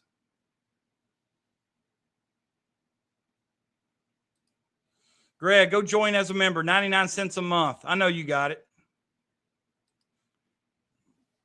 That's what I like to hear, Crash. You got to be ready. I was all-state honorable mention junior and senior year. I scored about 1,500 points. Shot probably 36 to 40% from 3. Averaged 25 points a game as a junior, 22 as a senior. I could get it done. I don't drink beer, but we'll find me something else. I think my next live is going to be Friday night because, Clyde, we have our graduation tomorrow night, and I've got to wear a shirt and tie and a suit tomorrow night as well. But I'm just, I appreciate you, my man. Cats by 90s will join as a member. It looks like Peanut finally joined as a member. He's green. I don't think I ever got the notice that he joined. When'd you do that, Peanut? I didn't get him a notification. Look at this. No, right now, this is the only member I've got, Peanut.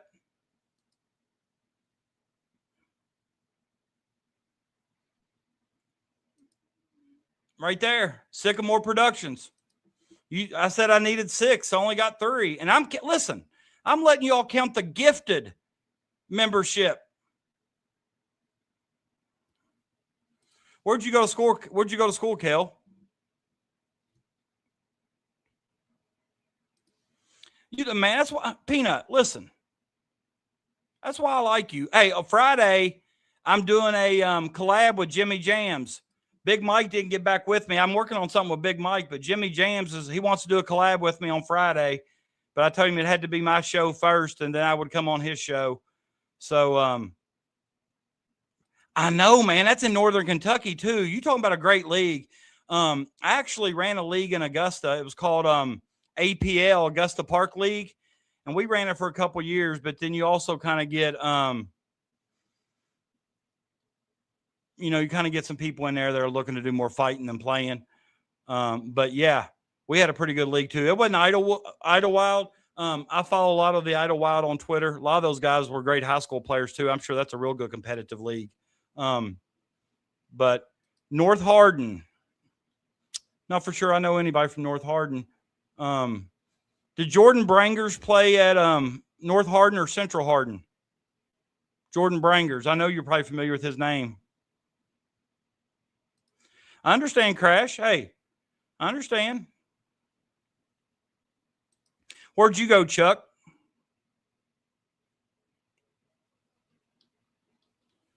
We had a really good league. Listen, Greg, you won't believe this. We actually had GMs. We did a live draft on Zoom where they would send me the names and I would play the NBA ding and I'd say, in the first round with the first pick, so-and-so selects. And then I would say their name. So they got to hear their name on draft night. It was tough. But you my man, Peanut. You my man. I appreciate you.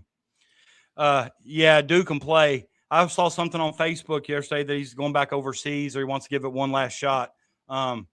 He coached in our area for a while, did a really good job. He was a head coach of Morgan County Girls, had a really, really good team, good job there. Then he got into, I think, went overseas or whatever to play a little bit to lose coaching job. And then, he's doing some training now. I know he trained a couple of the big name players. Trent Noah's worked out with him. Zakiah Johnson from Sacred Heart. Yeah, I'd love to do their media stuff. If they want to come on the Stay Hot podcast, let me know. We'll set up draft night. We had some players send me in highlights. So when their name was called, I'd play their highlights. It was pretty cool stuff. We try to make it as realistic as possible. But here's the thing. I put a ton of work into that, man. I was putting in probably 5, 6, 7 hours during the week, creating videos, creating recaps of the games, the players. It was nuts.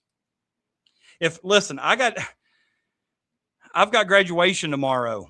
I'm almost 100% certain, my luck, mommy's going to commit to Kentucky while I'm in graduation and can't check my phone. We as teachers have to go to graduation. We got to wear our gown, and I'll wear my Moorhead State hood. And we actually are active participants in the graduation. So Stay Hot Podcast always needs a sponsor. I'm looking to send out a sponsorship letter to some people, and I wanted to spend a couple weeks and it's where I had some analytics to show them like how many followers, how many views, things like that. So I've actually got a letter typed up. I'm going to send out to some businesses. My sister owns a business and, I could probably snag her, but, I like to do things right. I never did Big Chuck say who were the two that played. Chuck, who were the Kentucky player, or what high school did you go to, Chuck? Don't tell me who they were. I want to see if I know. I'm going to go on my social media here and still let them know we're live. So, nope, I can't even share it. Can't even share it on Facebook. I'm dropping that like a bad habit. Facebook.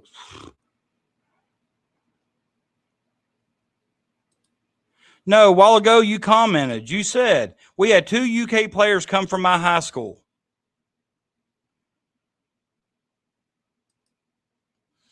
KSR promotes to I know. Damon Bailey. Do I remember Damon Bailey? Do I? I had a guy that moved to my town from Rushville, Indiana. You ever heard of Rushville, Jake? He schooled me about Damon Bailey. Oh, Thomas from Leslie County. Tim Couch was a monster on the field and the court. Thomas, did you subscribe to the channel? That's a requirement when you stop in. Yep, looks like you have. We've got several new subscribers tonight. I appreciate it. Hey, we're up to 650. You remember what happens? Hey, do you all remember what happens when we get 1,000 members? Not 1,000 subscribers. Do you remember what happens when we get 1,000 members? Somebody in the chat tell me what I'm doing. Hit that subscribe for me, big boy. Somebody in the chat tell me, what is Patrick doing when he hits 1,000 members? Right now, I'm at like 16 or 17. So no crash, not full frontal nudity. I don't want to scare all the followers off. Right here. Holly knows.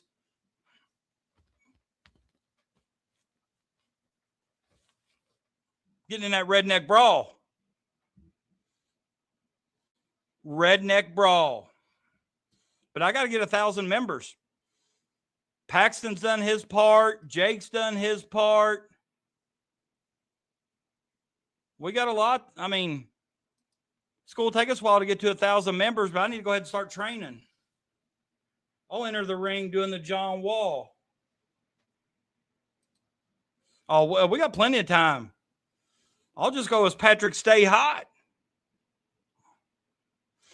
Don't have to be a member, Thomas, just yet. Come back and see if you like the show. If you come back and like the show, then you can be a member. First time here, just be a subscriber. We're not, I mean, it's only 99 cents a month. Not like we're trying to break you. Do it in the pimp suit. Now, listen, I don't technically have what I would consider a pimp suit. I got a black suit that I can wear with a shirt and tie and dress shoes and a cane. I got to find me a black top hat. Jimmy James, I'm 48 years old.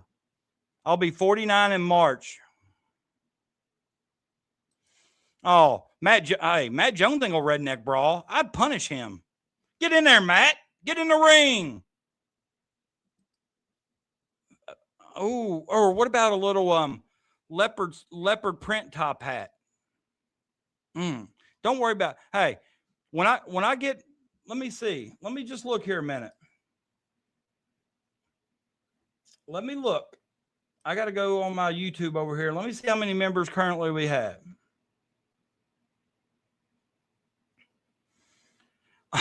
My short doing the gritty got over 1,000 views. I've heard multiple people commenting here they liked my dance. Hope you all realize that was AI. I can't dance.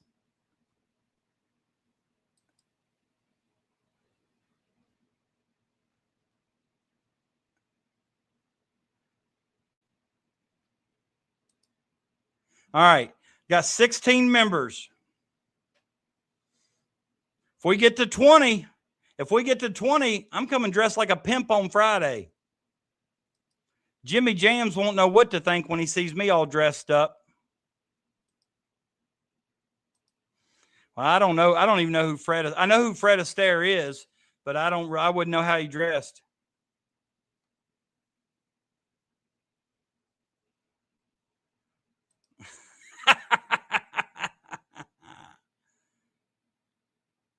Get you a yellow muscle shirt and rip that thing like Hulk Hogan. You never know what I'm going to come up with.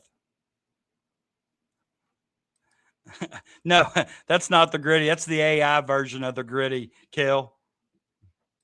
I'm not renting a tuxedo. That costs money. All the work I had to do to get Brandon Ramsey on this show, and I come dressed in a tie, and I don't get, I don't get shown the appreciation. I definitely ain't wearing a tuxedo. Come on now, Chuck. Come on now. You're all trying to bully me into this nonsense. I'm standing firm.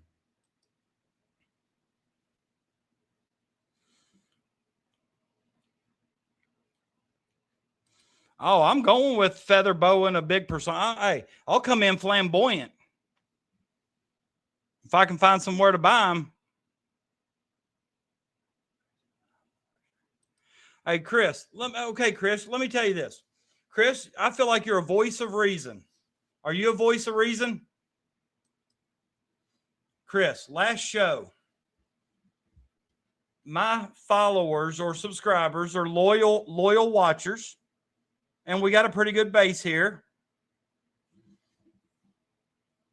Okay. They asked me specifically, how many members will it take for this show for you to dress like a pimp next show? I was currently sitting on 14. Okay. I said, get me 6, get me to 20, and then we'll talk about it. Okay. Well, Son of Seal did work. He put a membership in. Somebody gifted a membership, so I counted that one too. I log on today and I see that Sycamore Productions has become a member. That was before the show started. Okay. So basically 3 members, and I saw where Peanut joined. So that's 4. I didn't even get the 6 that they asked me how many I wanted. I told them I wanted 6. I never got it. But yet, look at me, Chris. I still came dressed. The Kentucky Power K. You know, Brandon Ramsey he looked nice in a polo shirt, but was severely underdressed for what I was rocking. But he had no idea what the dress code was. I didn't share it with him. But I did this for my followers. I think they should let me know how appreciated I am by joining as a member. How do you feel, Chris? Now, that's more my speed right there, Holly.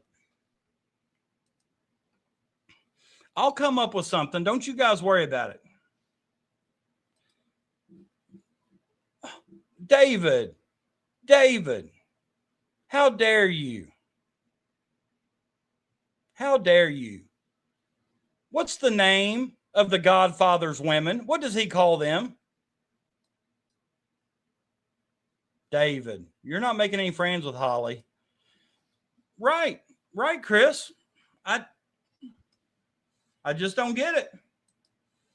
I know Big Chuck's got my back. Big Chuck's gonna be a member. I know it.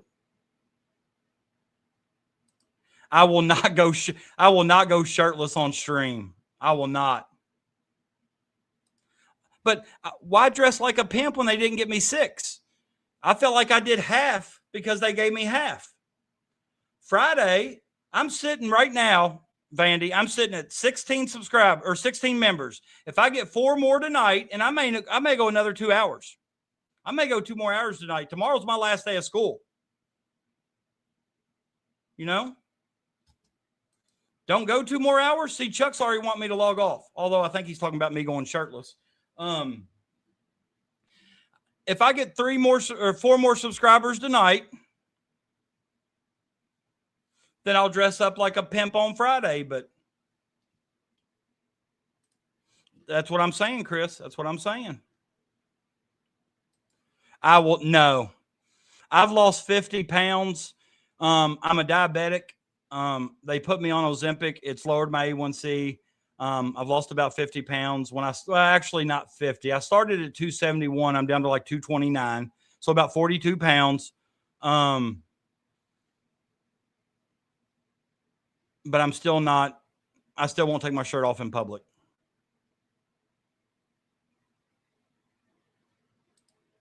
Yeah, we got,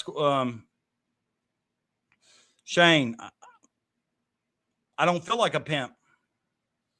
Pimps feel appreciated. Chris, honestly, you don't know how much, I should say how many comments I've gotten on the background. Kudos to you. If I knew how to give you a free membership, I would. I don't even know how to do it. I don't even know if I can.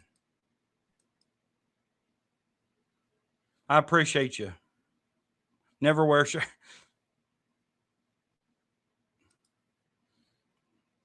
Yeah. You'd have to join as the $1.99 a month to find that out. And I'd stand up and show you. I haven't always been the best patient, Holly. But I know how bad I felt when my A1C got to like 8.1. I don't know if my blood sugar or blood pressure or anything had anything to do with my mini stroke or seizure or whatever they want to call it. But I know how bad I felt for that week and a half. I've become a lot better patient, have started taking my medicine a lot better as far as regularly. You can 99 cents a month, Jimmy James, is for the role player Or you can be a 6th man for $1.99 a month. Yeah, it's not like I'm asking you for $1,000.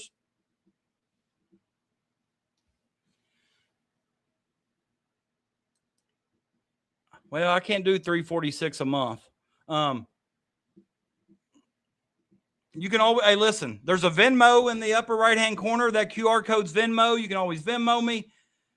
You can always give me super chats if you're down in your chat, super chats. I get those too. Patrick, just give him your OnlyFans. Actually, I don't have OnlyFans. I have Feet Finder. So you can find me on Feet Finder. You can actually pay for my feet. But I'm not going to show you all those until you all deserve that. You all don't deserve that yet. Do you think Polachek would take you on in the Redneck Brawl if it was for the charity of his choice?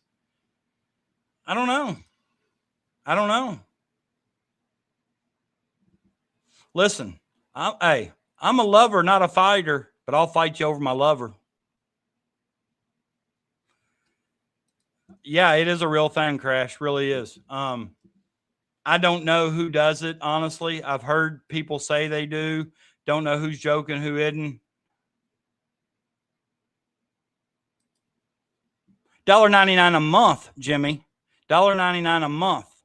So, over the course of 5 months, that's $10. See, so, but yeah, I would give him. I'd show him what I'm wearing. He may like it. Y'all may be surprised. I agree, Holly. Y'all don't deserve that yet. Coach, Google Don Magic Wand. I'm almost afraid to, but I will. What am I getting myself into? He's an American preacher. Oh, okay. I don't know if I got enough. I don't know if I got enough time to get that kind of attire before Friday. That's not giving me much time. Especially with graduation tomorrow. I don't know where to go shop. The Val Venus. I could do a little Val Venus with the towel. Hello, ladies. Did you join as a role player or as a 6th man, Peanut? I will be the only show you follow or subscribe to that's going to dress up like a pimp on Friday. Man. Okay. Well, see, that information you're wanting, you got to be a 6th man. Or I can add the level of starter, which would be $2.99 a month, but you're asking for some information I'm not ready to disclose just yet.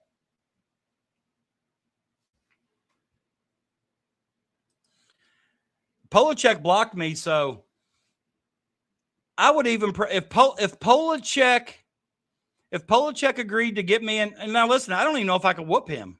I'm not a fighter. I'm not scared to get in there and fight him. But here's what I can tell you. I would have the crowd on my side. I'd get the crowd hype. I'd raise the roof. I'd push it down. I'd get them all fired up. The judges would want me to win. And I can tell you this. I would cut it down to 300, from 1,000 to 300 members if Polachek agreed to see me in Redneck Brawl. It is hard to get on there, though. I'm not going to lie. But I would contact Catfish Cooley myself. Or I may see if I can get Catfish Cooley on the show to see if he can make it happen. Look. Amy knows. I'm keeping that up there for y'all to see it. Amy, what's really weird is after I saw you on the show the other night, you popped up on my Facebook as somebody I should know. That's why I sent you a friend request. Like, it popped up as somebody I should know. I've never known you at all until that night on here. I really did like Polachek. I really, really did until he blocked me. But I understand. I caught him at the wrong time to be making a snide comment. That's what Crash said, and I agree with it. Who's very pretty? Amy? Yeah. Amy is very pretty, but that wasn't why I sent her a friend request. I sent her a friend request because she's a Big Blue Nation. I want to follow as many Kentucky fans as I can. Now, if Amy's got a sister or a cousin that's single, tell them to show up Friday and see me dressed like Shorty the Pimp. Dress up as Peter Pan.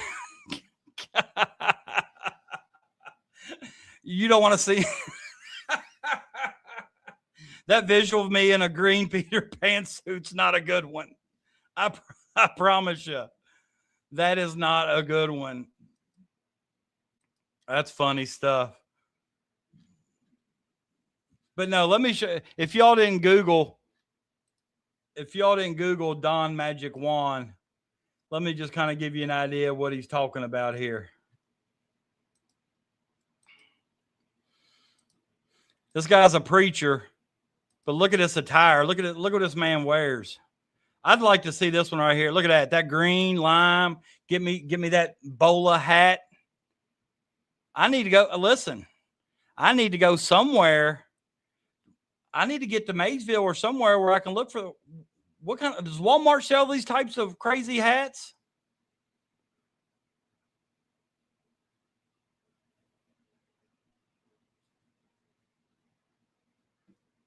Hey, hold on a minute.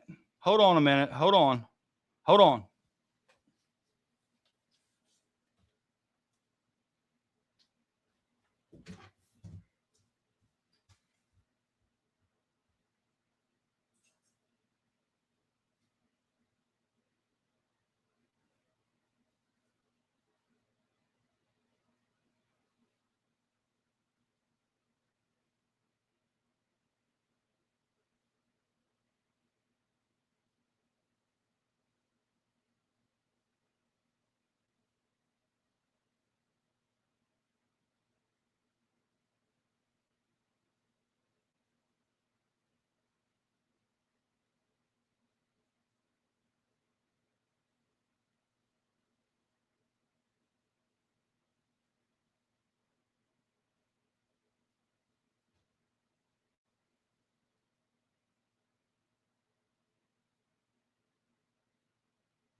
Goodwill might have. Yeah, they might. That's true. All right. I'm going to have to get somewhere.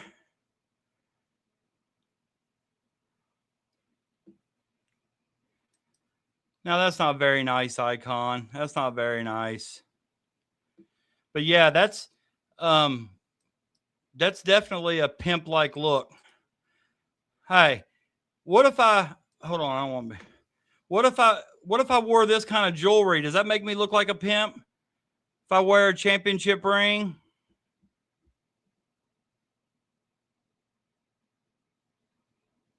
You ought to recognize that, David. You ought to recognize that, David.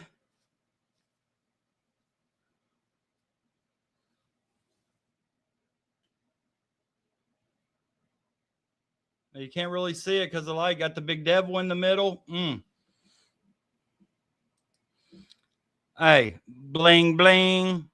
Every time I come around your city, bling, bling. Pinky ring, what about 50? Bling, bling. Oh, look at that. Pinky ring. Look at it. Yeah. Neil Floyd knows. We're going to still be all right without mommy. We're still going to be all right. But I'm not going to talk about our life without mommy because in this chat, Thomas, we're getting mommy.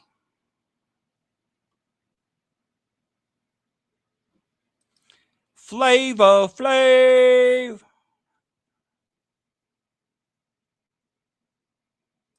Well, I don't know if I'll go about a clock. I may wear a watch around my neck. I don't have the bling Flavor Flav's got. I may wear an Apple Watch around my neck.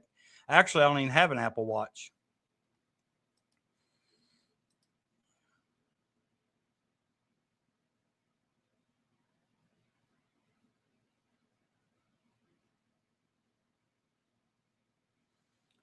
Let me see if See if we can get lucky. Learn something on the Twitter. Everything's about the Reds right now. I don't even think it's 50-50, Thomas. I don't even think it's 50-50. I think it's more like 63-37. Go Cats. Go Cats.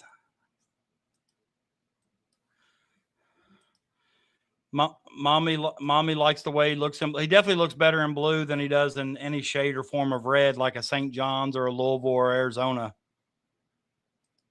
Well, who doesn't? Pope likes him too, Thomas.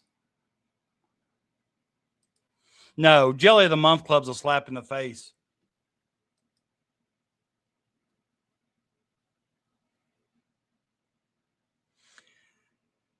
Somebody's referring to tonight as Milan Eve. If you celebrate Milan Eve.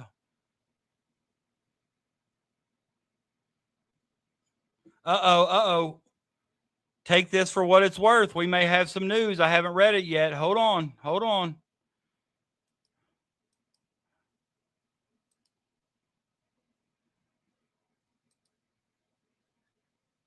This is Milan's sister here. And she says, decision coming tomorrow, and she tags him. So we're probably not going to get a decision tonight on his NBA or college, but I think it tells you everything you need to know if he was talking to college programs himself tonight. Okay. I think we can use that information as pretty good information that he's coming back to college. And I think we all know that. That's not the decision we're waiting for. And that's what I would tell his sister if I had Instagram or something. No,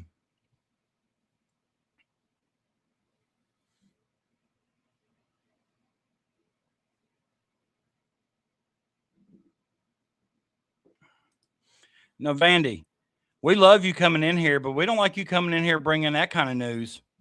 We've already talked about that. Koa Pete, I mean, we know. We're going to turn him into, he's going to change his name to Kentucky Chris before the end of this season. We're going for Kentucky Chris.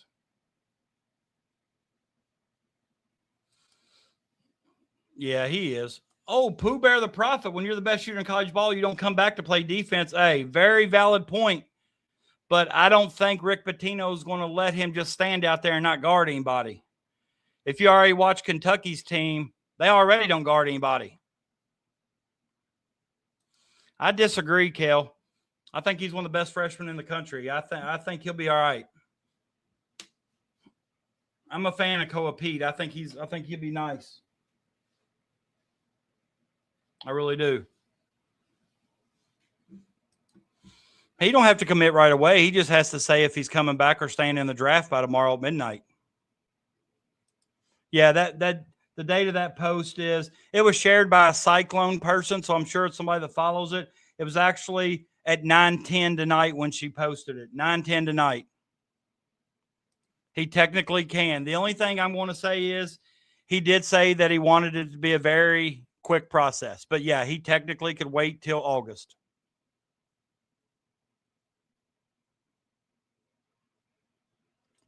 Sometimes the analytics, sometimes it ain't all about the analytics, but you're right. I agree.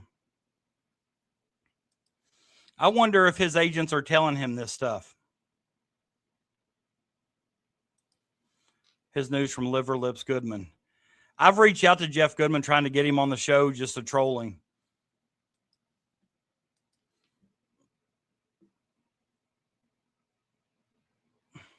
Icon, why bring that up? Why?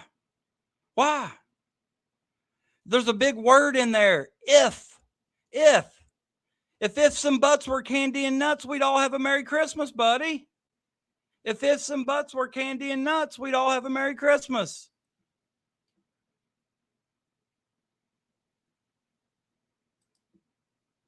Jeff, that's all right. I just want to debate him. I just want to ask him why it's so hard for him to say anything positive about Kentucky. Although I think we know the answer. I think Pope shut him out over the whole Rob Wright issue and the comments he made about, if Kentucky can't land him, it's on them.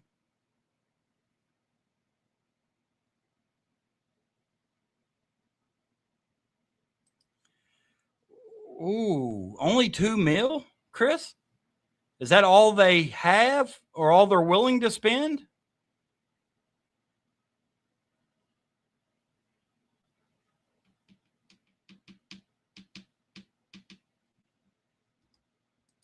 Hawendo said that he's staying overseas, I believe, Peanut.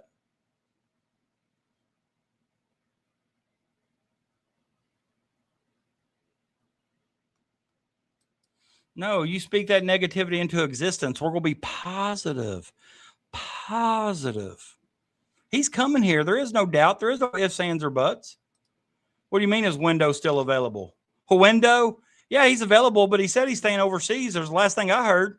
It seemed pretty definite. Like, I've not heard of anybody else recruiting him either. That he did say that. 20 to 25 without, that's just with Marino coming back. You better recognize that ring, David. It's got that black devil in the middle there. I don't know if you can see it, but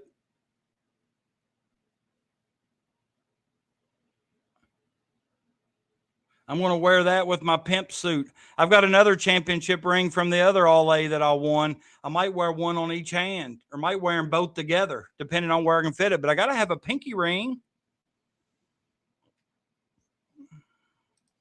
Yeah, but it may be next year, Kel. May not be this year.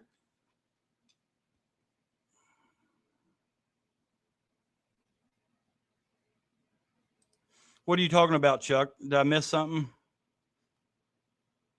You talking about us already having a good team?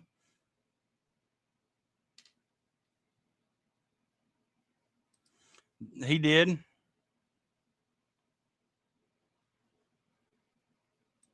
Okay. I definitely think he deserves top of the line money. I'm a big fan of him. Peanut, what am I missing?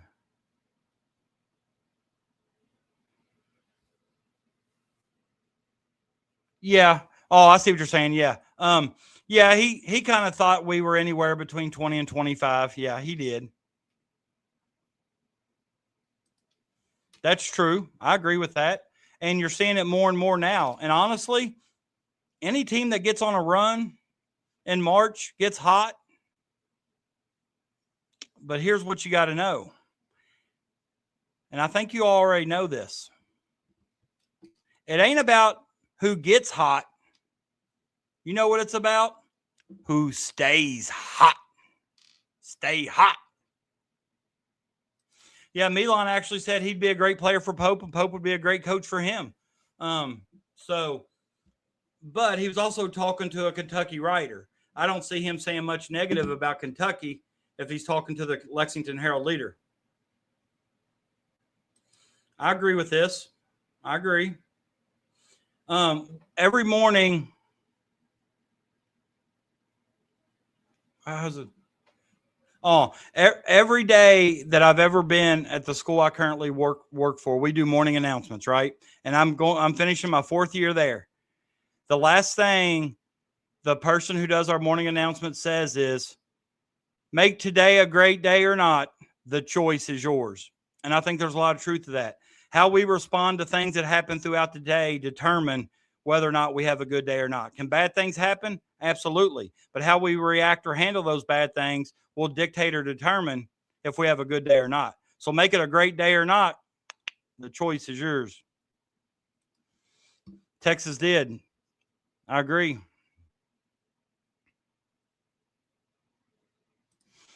Don't you think it's peculiar that a guy that gets paid to analyze college basketball is a month late figuring out who you're referring to? Goodman? If you're referring to Goodman, I think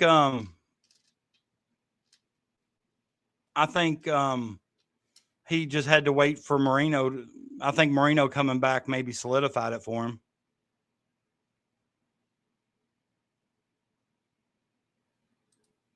Agree, Kel. You know, my mindset hasn't always been like that. I used to live or die with every loss of my team in high school basketball. I used to, you know, if I lost on Wednesday night, Thursday at school was rough for my students. And then I had a wise guy talk to me that had been in the business a lot longer than I had.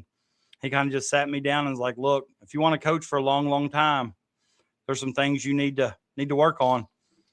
and we talked about a lot of things, and he started holding me accountable. And the best thing that ever could have happened to me was having somebody that could hold me accountable.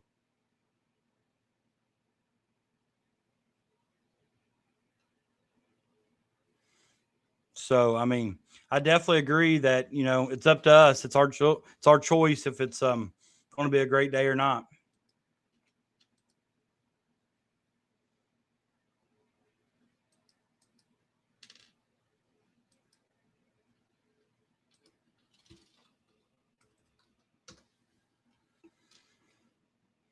$20 as a direct sale manager. I agree with that. I think we actually may hear something by Friday. Tomorrow he's going to pull out of the draft and return to college. And once he does that, I say within 48 hours. So that's Thursday. So yeah, definitely by Saturday, I think we hear something. He said he wants it to be a quick process. He's not going to take visits. Brandon Ramsey actually thought 48 hours too. So there's a book out there. The guy that wrote it, let me see what it's called.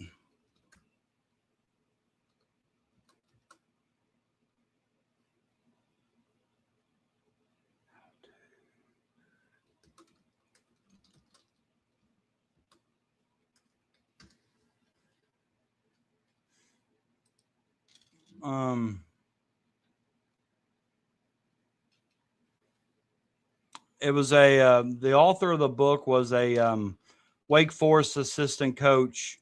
While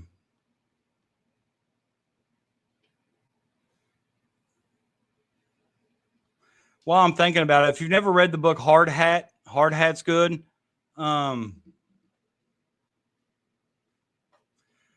There's also a book called Becoming a Great Team Player that I've read by Alistair McCall.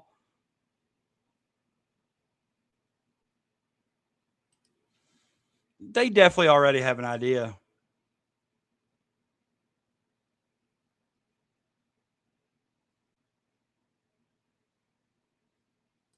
Absolutely. Absolutely. I didn't know if the Knicks would ever make it again. They made it for the first time since what, 99 was it? Oh, I can't wait, Icon. I can't wait. I'm doing it too. Jake, there you go. There you go, Jake.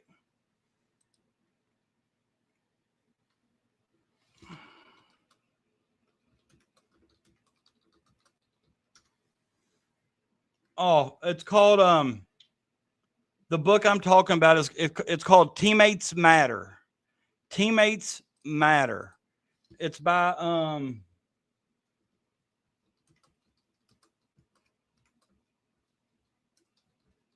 it's by Alan Williams. When this book first came out, Alan sent it to a lot of high school coaches and sent enough copies for the team too. And this is one of the books I've kind of read with my teammate, but he's written it from the perspective of the last person on the bench, the kind of the walk-on that never plays. A very good book. Very good book. Listen, Jake. Listen. Put your drink down. You've had too much. Going to cut you off. But I want you to look at that TV and look me in the eyes. If we have a 1% chance to land Momcilovic, this is not the Stokes situation. All right? I want you to understand that. We have at least a 60% chance to land Momcilovic from what I think and gather. So, be careful. Be careful. I originally thought that, Peanut. I thought they were trying to make Kentucky Louisville a Christmas game. So that's the first thing I thought about.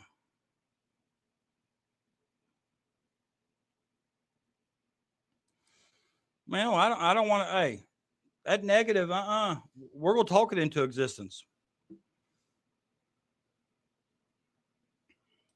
That's the way I feel right there. I'm not saying we're locking him down, Because obviously if somebody comes in and offers 10 million, which it's probably not going to happen, but he says it ain't about money, but I think at the end of the day, he's probably going to go to who offers him the most. Now, who has the resources and money to offer him the most? Kentucky. Now, will Keegan Brown see the value in the amount of money he's wanting? That's going to be the key. Will Keegan Brown see the value?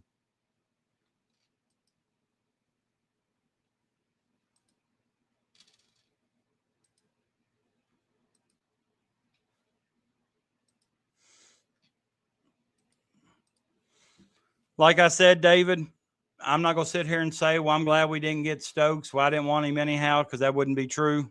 I wanted Stokes. I feel like he's a generational talent.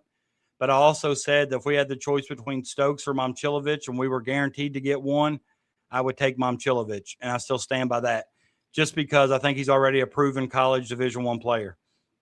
I think Stokes is going to have a learning curve. That's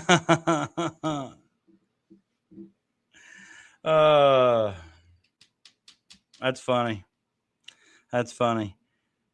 I don't even know who I'd want to win that, Chris. What's up, Terry? You'll hear this eventually. I know you're starting the show from the beginning. But yeah, I know you, when you do hear this, you'll appreciate it, but thanks for being here. I did see that. And I've often wondered how much that plays into it, though, Peanut.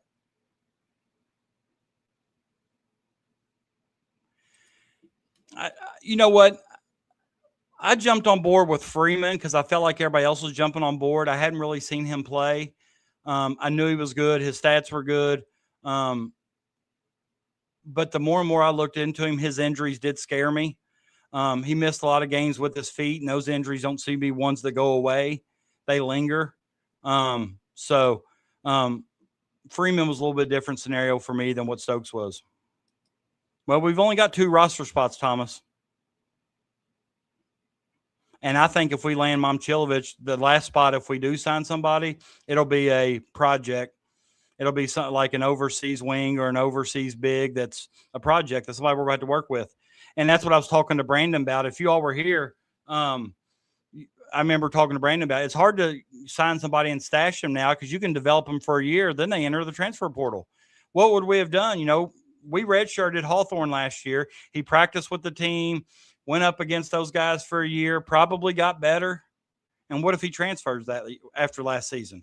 You basically gave him just a free gym to develop in. I just don't think it makes sense, honestly, I don't think it makes sense for Momcilovic to go to Louisville. 1, they don't have the money. 2, they've already got a couple people that play his position. And I don't feel like St. John's is a great fit for him. And it seems kind of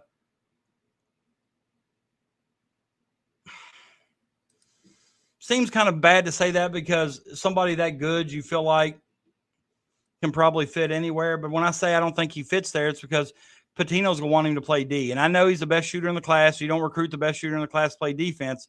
But I also know Pitino ain't going to let him just stand out there. Yeah, that stuff hurts me, man. Right. And, and that's always a great quality to have. And also the second quality I want him to have is actually want to be at Kentucky and play for Kentucky. And that's the one box that I don't think Stokes ever checked for me.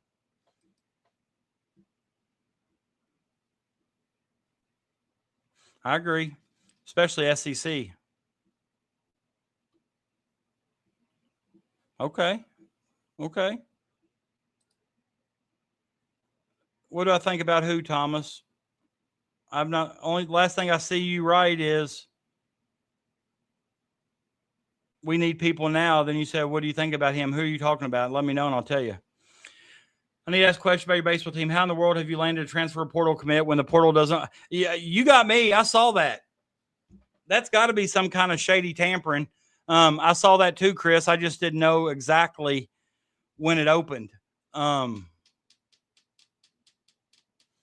Is it actually I guess a kid can know where he wants to go without actually talking to the school, and he can verbally commit. It doesn't mean it has to be official, but I definitely thought it was shady.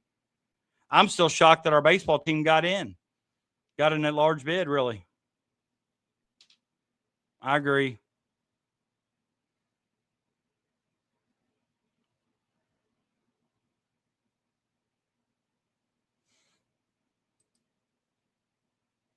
I Oh, what do I think of Hawthorne? Um,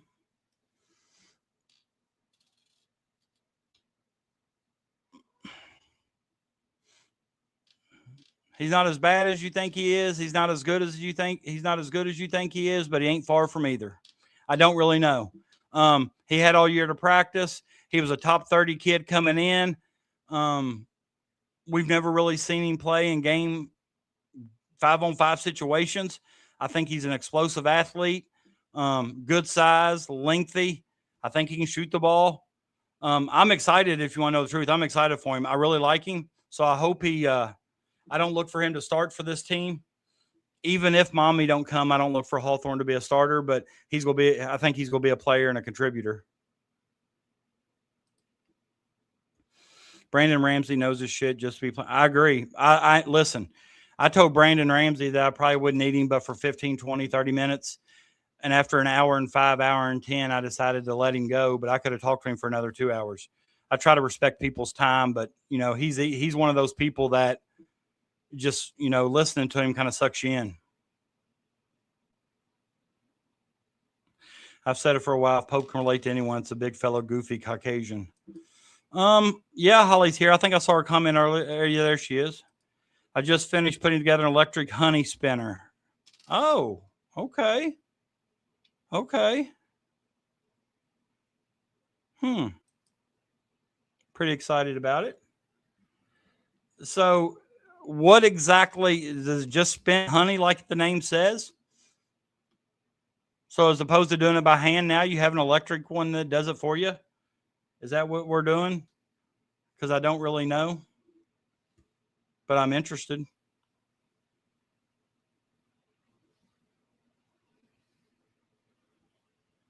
I'm interested for sure.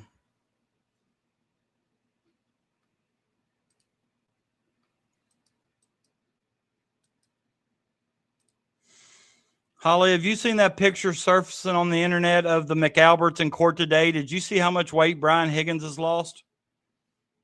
And I believe if he lost it, Fat Matt McCabe found it. Oh, that's cool. So if somebody has a swarm of bees, do you actually got a bee suit that you'll go over and collect the queen? And, you know, is that even the right terminology? Oh, you need to go look for it. Turtle Boy's doing a live on it right now, them in court. I'm sure he'll show the picture and talk about. Brian Higgins looks half the size of what he was. Colin Albert's got a mullet now. I mean, it's crazy. They were in court today for the civil suit against Turtle Boy and Karen Reed.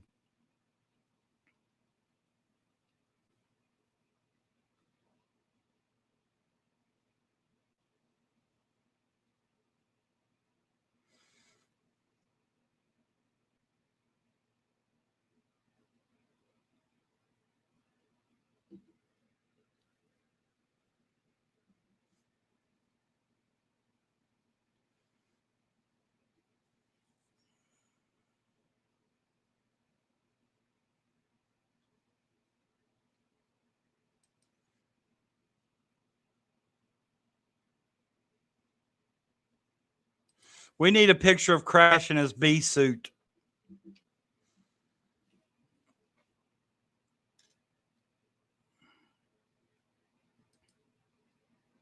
I want a picture of Crash in his bee suit.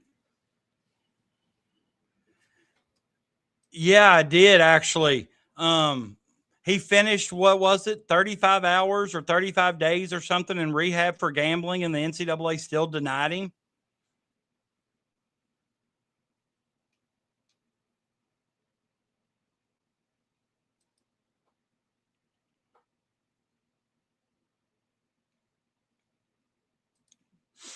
I've seen I've seen some crazy stuff. I had a car one time that bees were attracted to. Like they all hung on the bumper of this car, and I had to get a beekeeper to come and get them.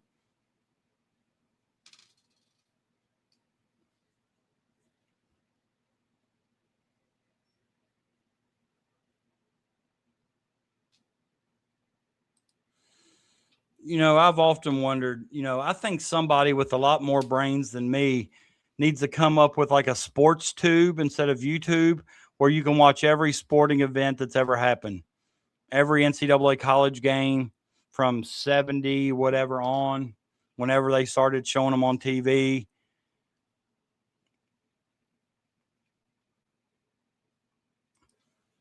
No, there shouldn't be, but it's starting to get a lot worse now, Chris, just with, you know, the access to FanDuel, DraftKings, any of these daily fantasy stuff. And then you got what's it called? The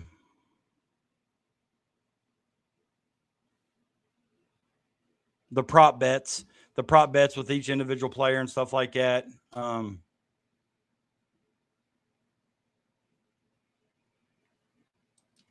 I would say that Texas Tech gets that back if he's ineligible. They would have to, wouldn't they?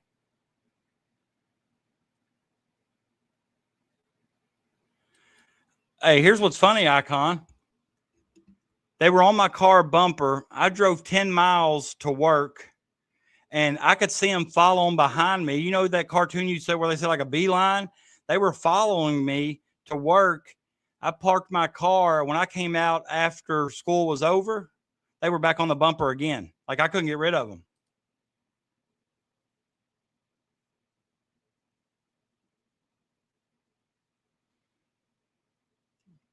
Now, Pooh Bear, you don't really believe that. You don't really believe that. He must have had a bad game tonight. After one bad game, he sucks.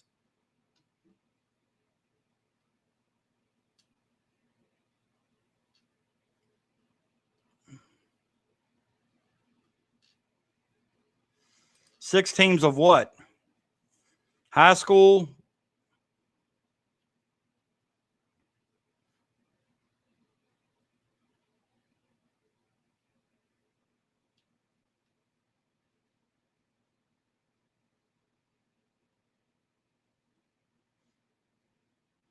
Oh, yeah, I definitely would love some real legit honey. Absolutely. Yeah. Honestly, I mean,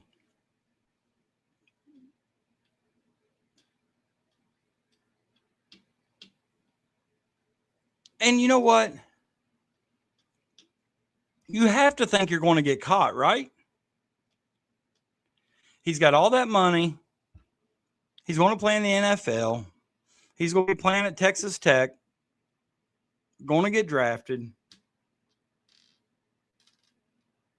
I mean, he had to know that wasn't going to work out.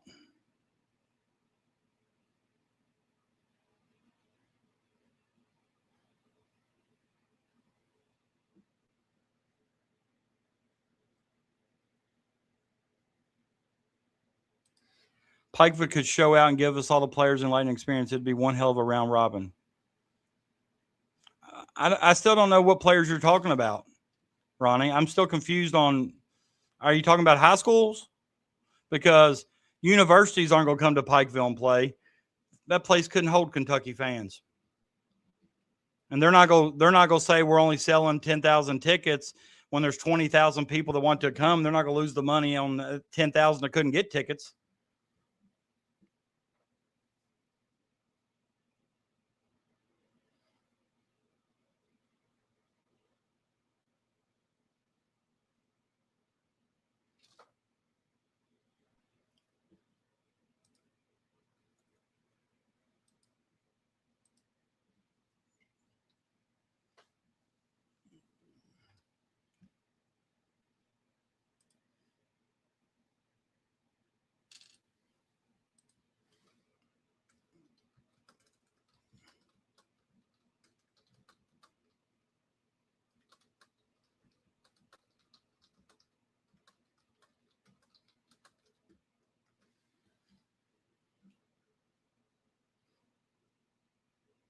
Over 5 years, only been stung once. That's pretty impressive.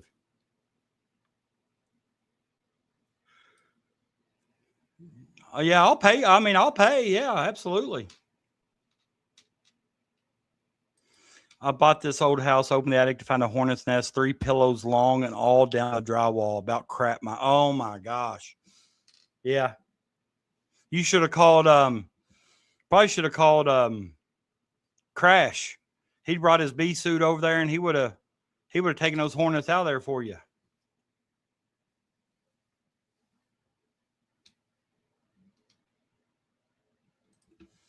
Weather, Chris, do you have a tornado or something?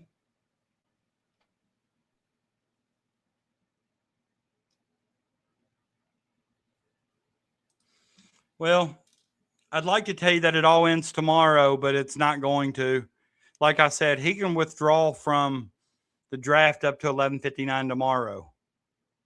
But then it could be 2 more months before he commits. I don't think it will be, but he could.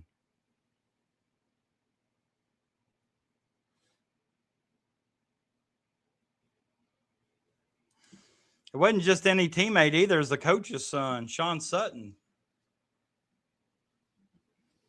Him and Eric Manuel, I believe. I mean, you shouldn't get stung much if you're covered from head to toe, should you? Do you not always handle them with the suit on? I'm not being a smart. I just don't really know how the process is.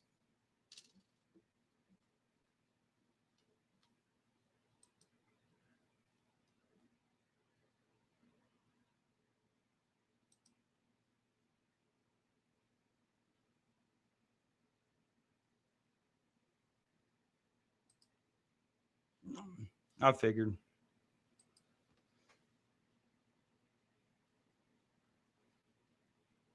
Chris Mills, yeah.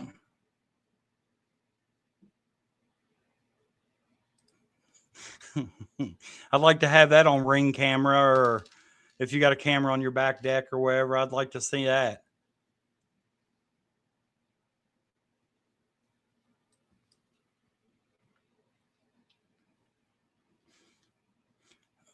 We're not allowed, no more tonight are we allowed to mention St. John's, Louisville, or Arizona. We're shutting them out. Shutting them out. When he stole those chains at Kentucky. Yeah, it was cash too. Yeah.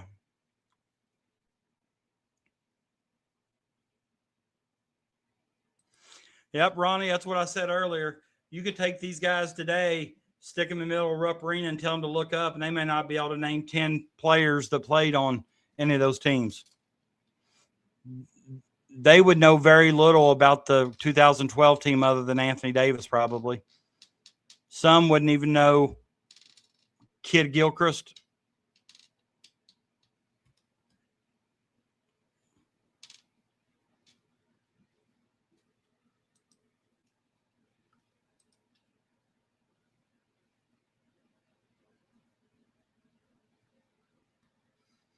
All right.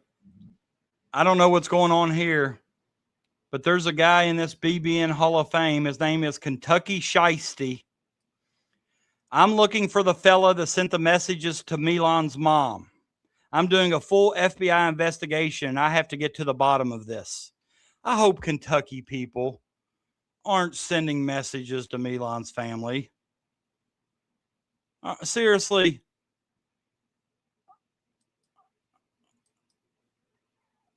Why do our fans think that they can just message these players? Or, well, I mean, even if it's a troll.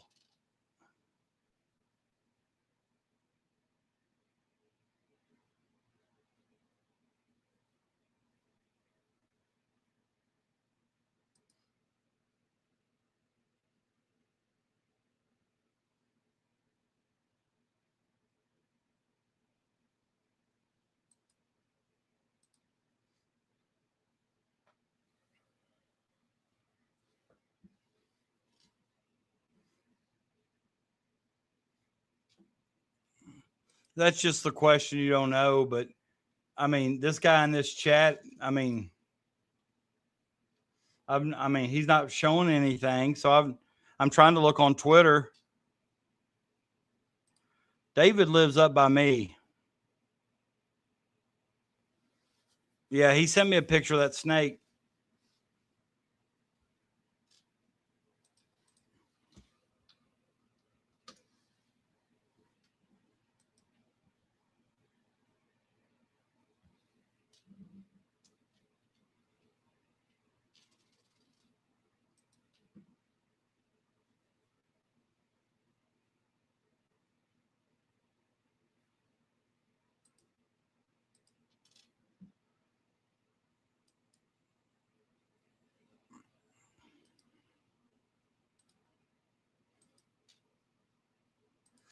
Here's what David found yesterday. Here's what he's talking about. Pretty good sized little sucker there, little squirmy little thing. Pretty good sized little snaky thing there.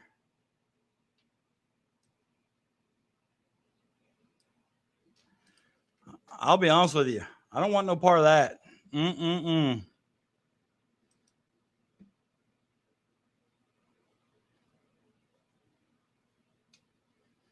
And that's what gets me. Like, you're not a Kentucky fan then if you're doing that. You can paint the picture however you want. If you're willing to sabotage your coach because you don't like him and you want him out, then you're not a Kentucky fan. And I'll be the first to boot you. Get out.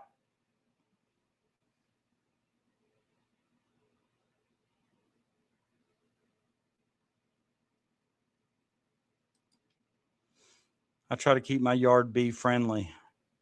I walk around too much barefoot. I don't,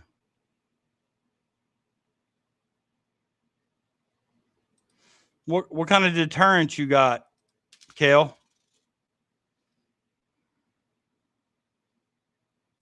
So the worker bees don't sting, Crash? How can you tell the difference between a worker bee and I guess if they're traveling, they're not a worker, but do they have any physical differences? Yeah, we talked about that a while ago, Peanut. He attributed it to a passionate fan base.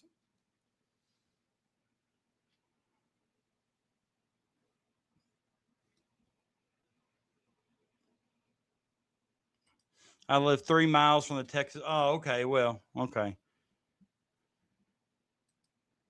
Of course, I've been to Pulaski County Gym.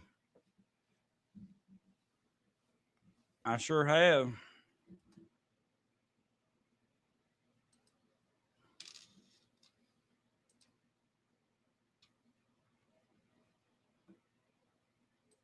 All bees sting. Don't believe they don't.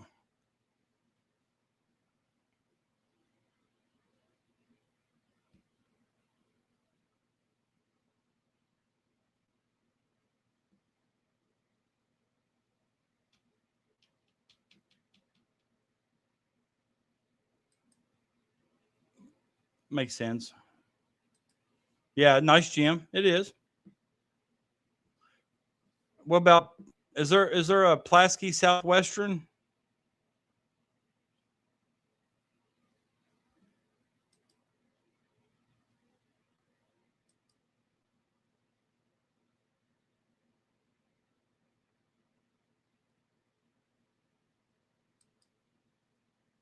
Somebody asked him what happened, and all he says is some goofball messaged Milan's mom, and I just can't stand for it. We cannot let this absolute goober get away with this. Then everybody's calling her now Mom Momchilovich. Mommy Momchilovich. Oh, yeah, I've heard of that. Okay.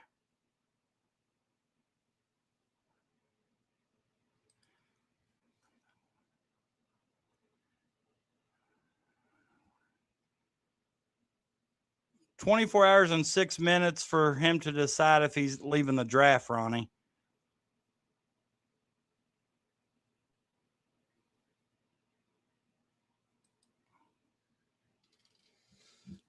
We have a couple people up here that have a few beehives. The school at Robertson County where I used to work, their ag department has several hives that they maintain and make honey out of. I've bought some of their honey before. They do a good job.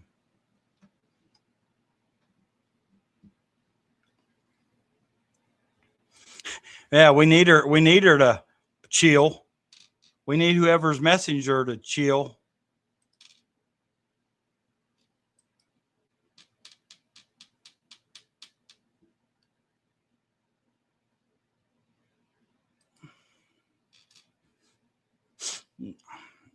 I don't.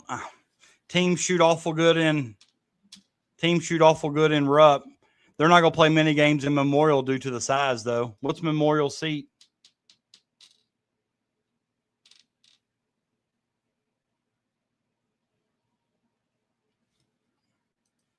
Correct. That's why I like to buy honey from these schools and these locals. What's Memorial seat?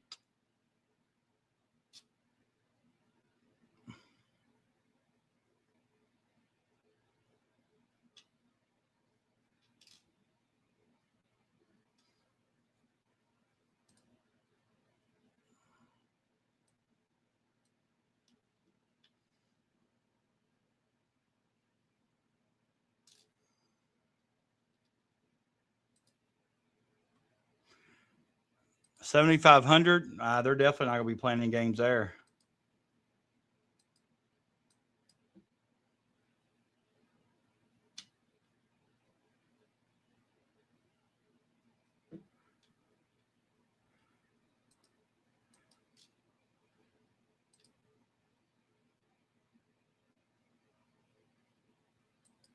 They've upgraded a little bit, Kevin. It's not the same Memorial.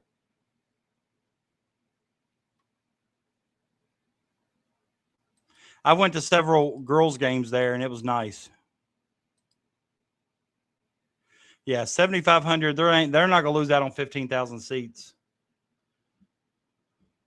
When I log off here, go over and watch Lance. Lance did a show tonight about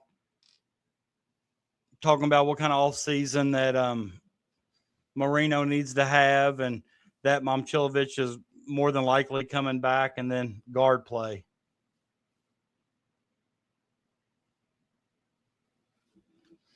Holly, Turtle Boy currently has 5,700 people watching his live.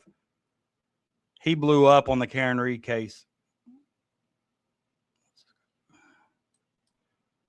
I don't know. Somebody asked about Memorial Coliseum. If Rupp was if Memorial would give Kentucky more of a home court advantage than Rupp.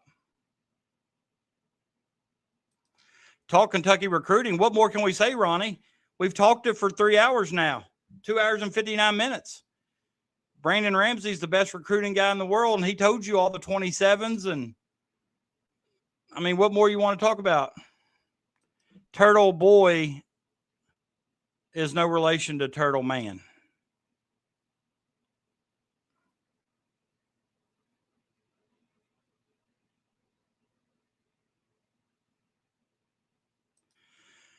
Yeah, I've seen him, and that's why I asked the other night when Marino made his announcement to come back, and I asked some people that were at Lance's, and they came over, and I asked if he was being positive, and they said he was. He does have the ability sometimes to turn you off with his negativity, but he is so – Rupp is so intimidating. For who, Shane? I'd almost be willing to bet the opposing teams come in and shoot better than we do. For the fans, maybe. I don't think for the opposition. I think it used to be when they walk into Rupp, they were down 10 points. I don't think it's like that anymore. Hell.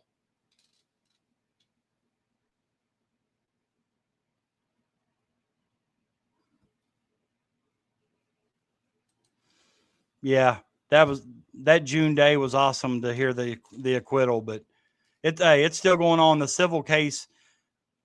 That family is suing her for the wrongful death, and she was acquitted of murder. I mean, she didn't kill him. So how can they sue her for wrongful death? They're going to end up dropping it, I would say.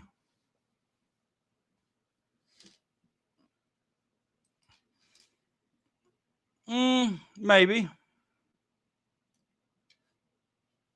I just don't think I think a lot of it is, if you look the last few years, Kentucky's lost several games at home. I just don't think it's the mystique of Rupp Arena is what it used to be. the same thing, Rupp Arena used to have a lot of history and tradition that people knew about. These young kids don't care about it. I think they like beating Kentucky. They like beating Kentucky so much that they don't really care about anything else. And I really honestly thought they were going to do some upgrades at Rupp. I really did.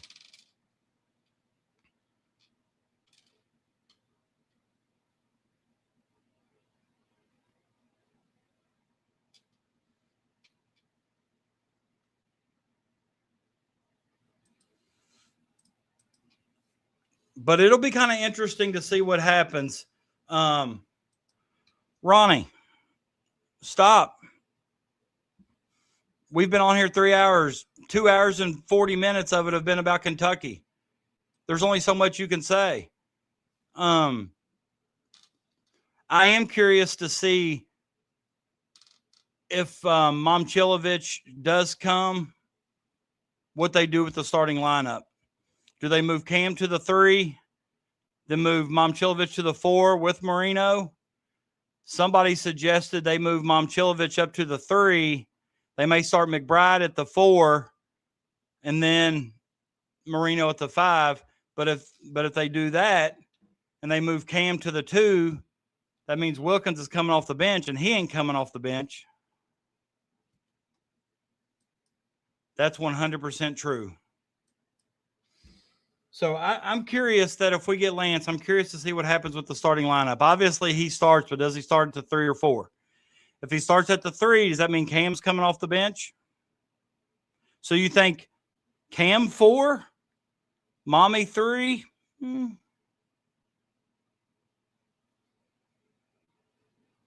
I could get behind that.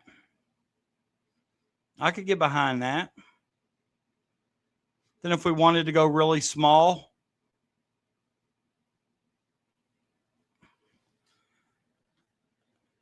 the best 5 don't always start, but as long as we have them out there to finish, that's what I care about. I agree 100%. I'm just saying what I've seen. Can players transfer during the season? Yes, but they cannot play to the school they're transferring. They have to sit out. So you can't transfer mid-season to another school and suit up.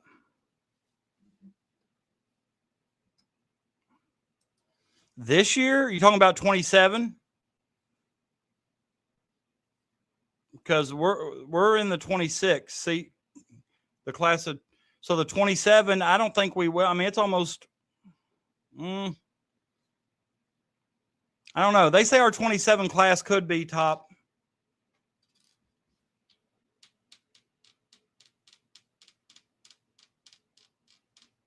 Which that means they won't play in college till 28. So, they say we could have a top 3 recruiting class in 27. Brandon Ramsey seems to think we're in good position with C.J. Rosser. He liked our position with he seems to think it's a very deep. Ronnie,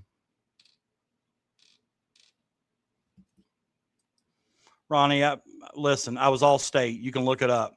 I'm not taking this nonsense. If you don't like what we talk about, you don't have to stay. Just simple as that. You're choosing to be here, so. But I'm not going to listen to that nonsense. It was Brandon seems to think it's a guard-oriented, heavy class. He likes our position with he said we've recruited Nasir Anderson the longest. He seems to think that Beckham Black may be the best player in the class by it's all said and done. But he thinks he may end up at Arkansas just for the simple fact that Arkansas is his brother played at Arkansas.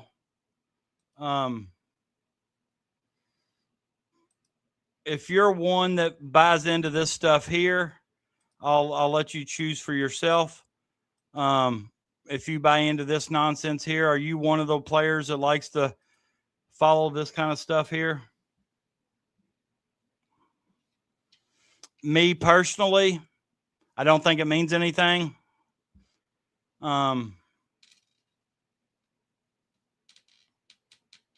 but there are some people.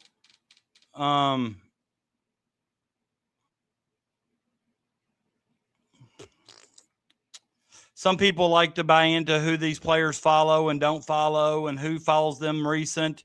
I don't know how recent this follow is. This could have been from a long time ago when they're both in the NBA Combine.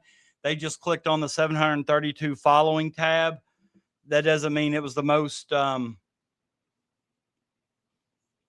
recent follow, I should say. But if you're one that buys into that stuff right there, he does follow Fiore Bidunga. So, come on, Crash. Beckham Black does like Kentucky, but I don't know if they would say right now or not if they didn't or really did or didn't, you know? He did withdraw and finally sign recently. Bidunga did.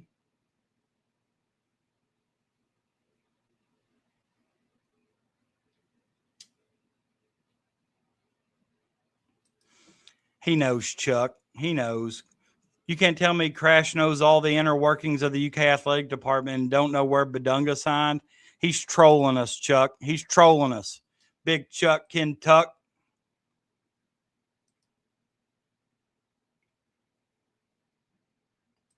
Oh, that's right.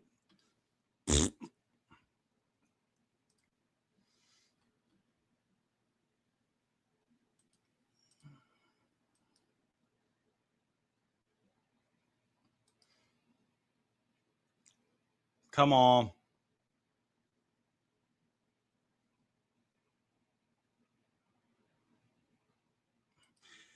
It does. And I really feel like the NIL and with the transfer portal going so crazy, I really truly believe that unless you're a top 100 guy, maybe 4-star, 5-star kid, you're going to have trouble playing at the next level. The opportunities are going to be few and far between.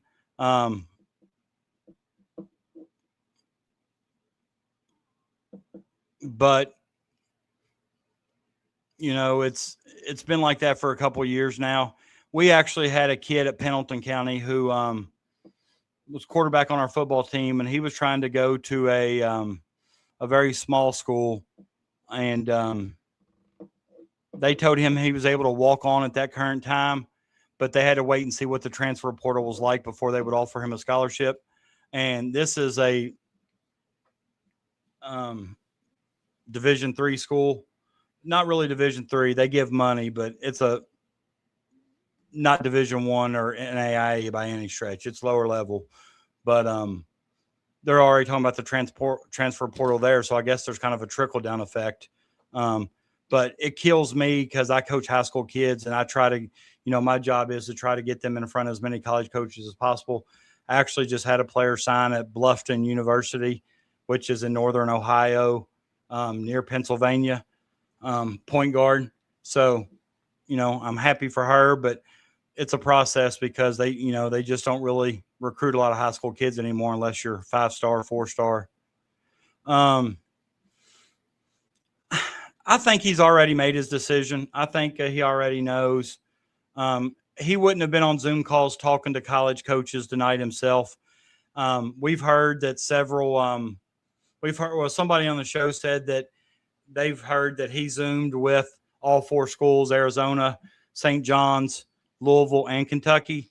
That doesn't mean I think all 4 of those schools have a chance to land him, but he did Zoom with them. He did say once he announces he wants it to be short and quick. So I'm hoping by this weekend we know something. And then then we can move on from the transfer portal well, I don't want to call it nonsense, but kind of give it a rest for a while just because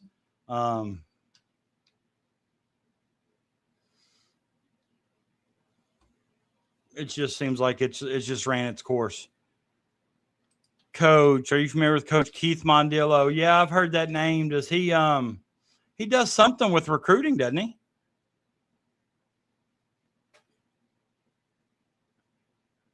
I don't follow him on Twitter, but I feel like I've seen his name on Twitter. Does he do something with NCAA? I feel like I've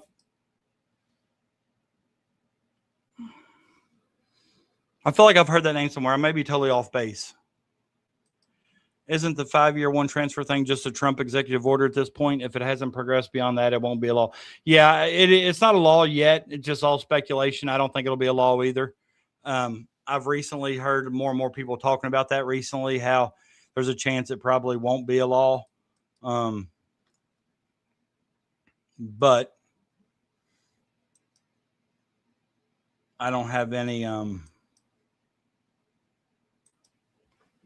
I guess I don't have any official information of that. It's just what I've seen people talking about a lot. Yeah, I thought I've heard that name somewhere. I don't know if I could say I'm familiar with him. I'm familiar with the name.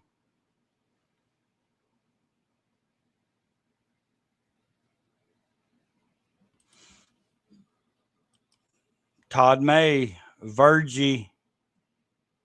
Wasn't he from Virgie? He just released a free PDF on 5 and 5. He has changed his recruiting program, anticipating 5 and 5 is going to be a law. Okay. Okay. Is it on his website, Keith Mondillo Coaching? I just typed in his name.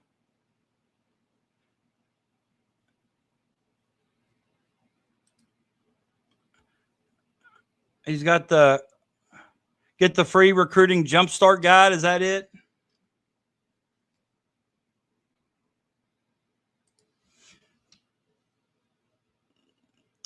I don't think so either, Crash. I don't think so either.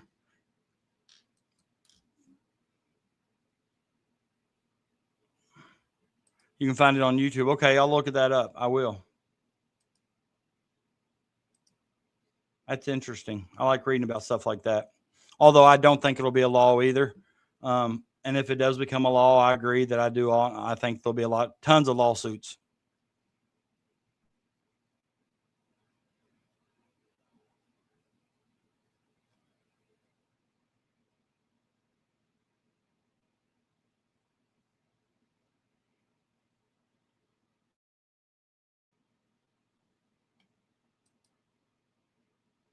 Yeah, the 5 years. Okay.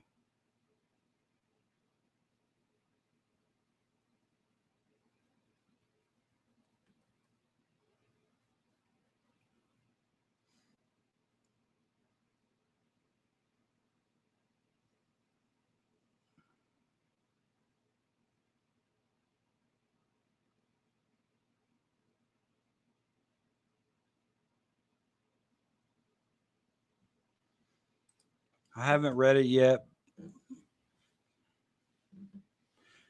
And I like Crash said, part of it may pass, but I think there's going to be tons and tons of lawsuits because it may be something they try to pass really, really fast, kind of like a lot of other stuff we've seen here recently where they haven't thought it out and they throw it out there really, really fast. And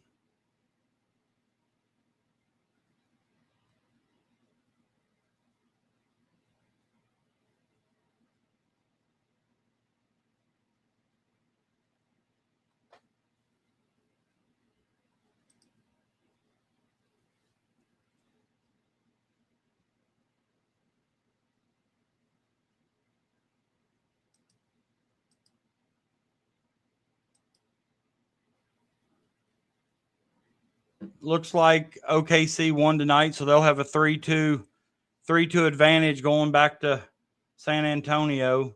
We're poised for what I would consider probably a seven game series there.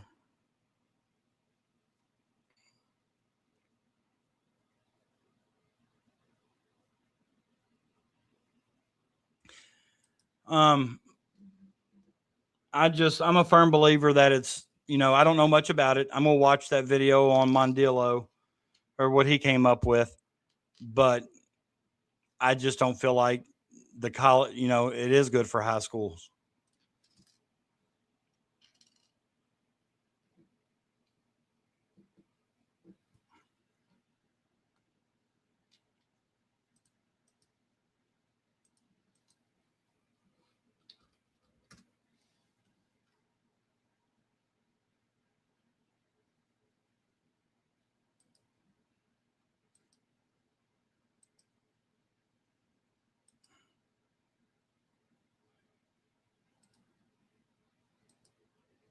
I'm not so sure, Stanley. I would think so. He's on here quite a bit. I've never seen him get like that before.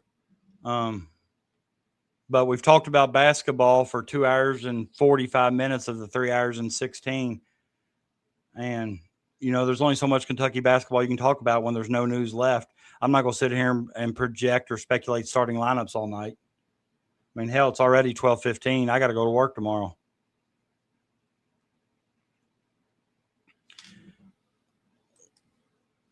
Which means I could probably go ahead and, end it now anyhow. I've been yawning a couple times, whatever. But, guys, I appreciate you guys for logging on. Brandon Ramsey was great. You guys are great. Same ones that come back every single show and support. It means a lot. It really does. Appreciate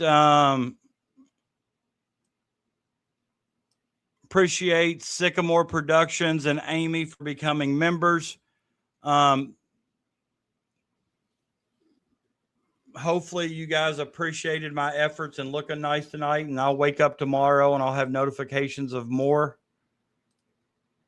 members. I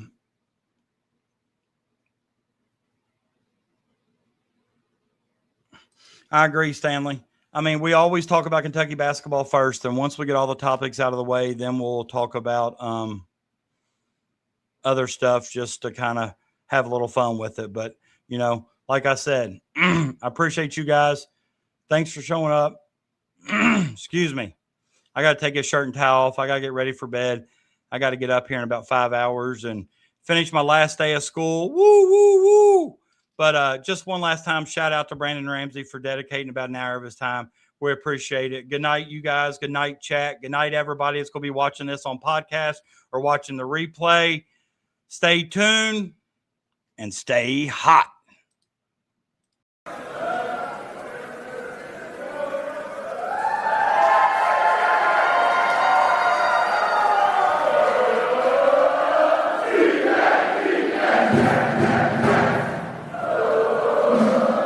Amen.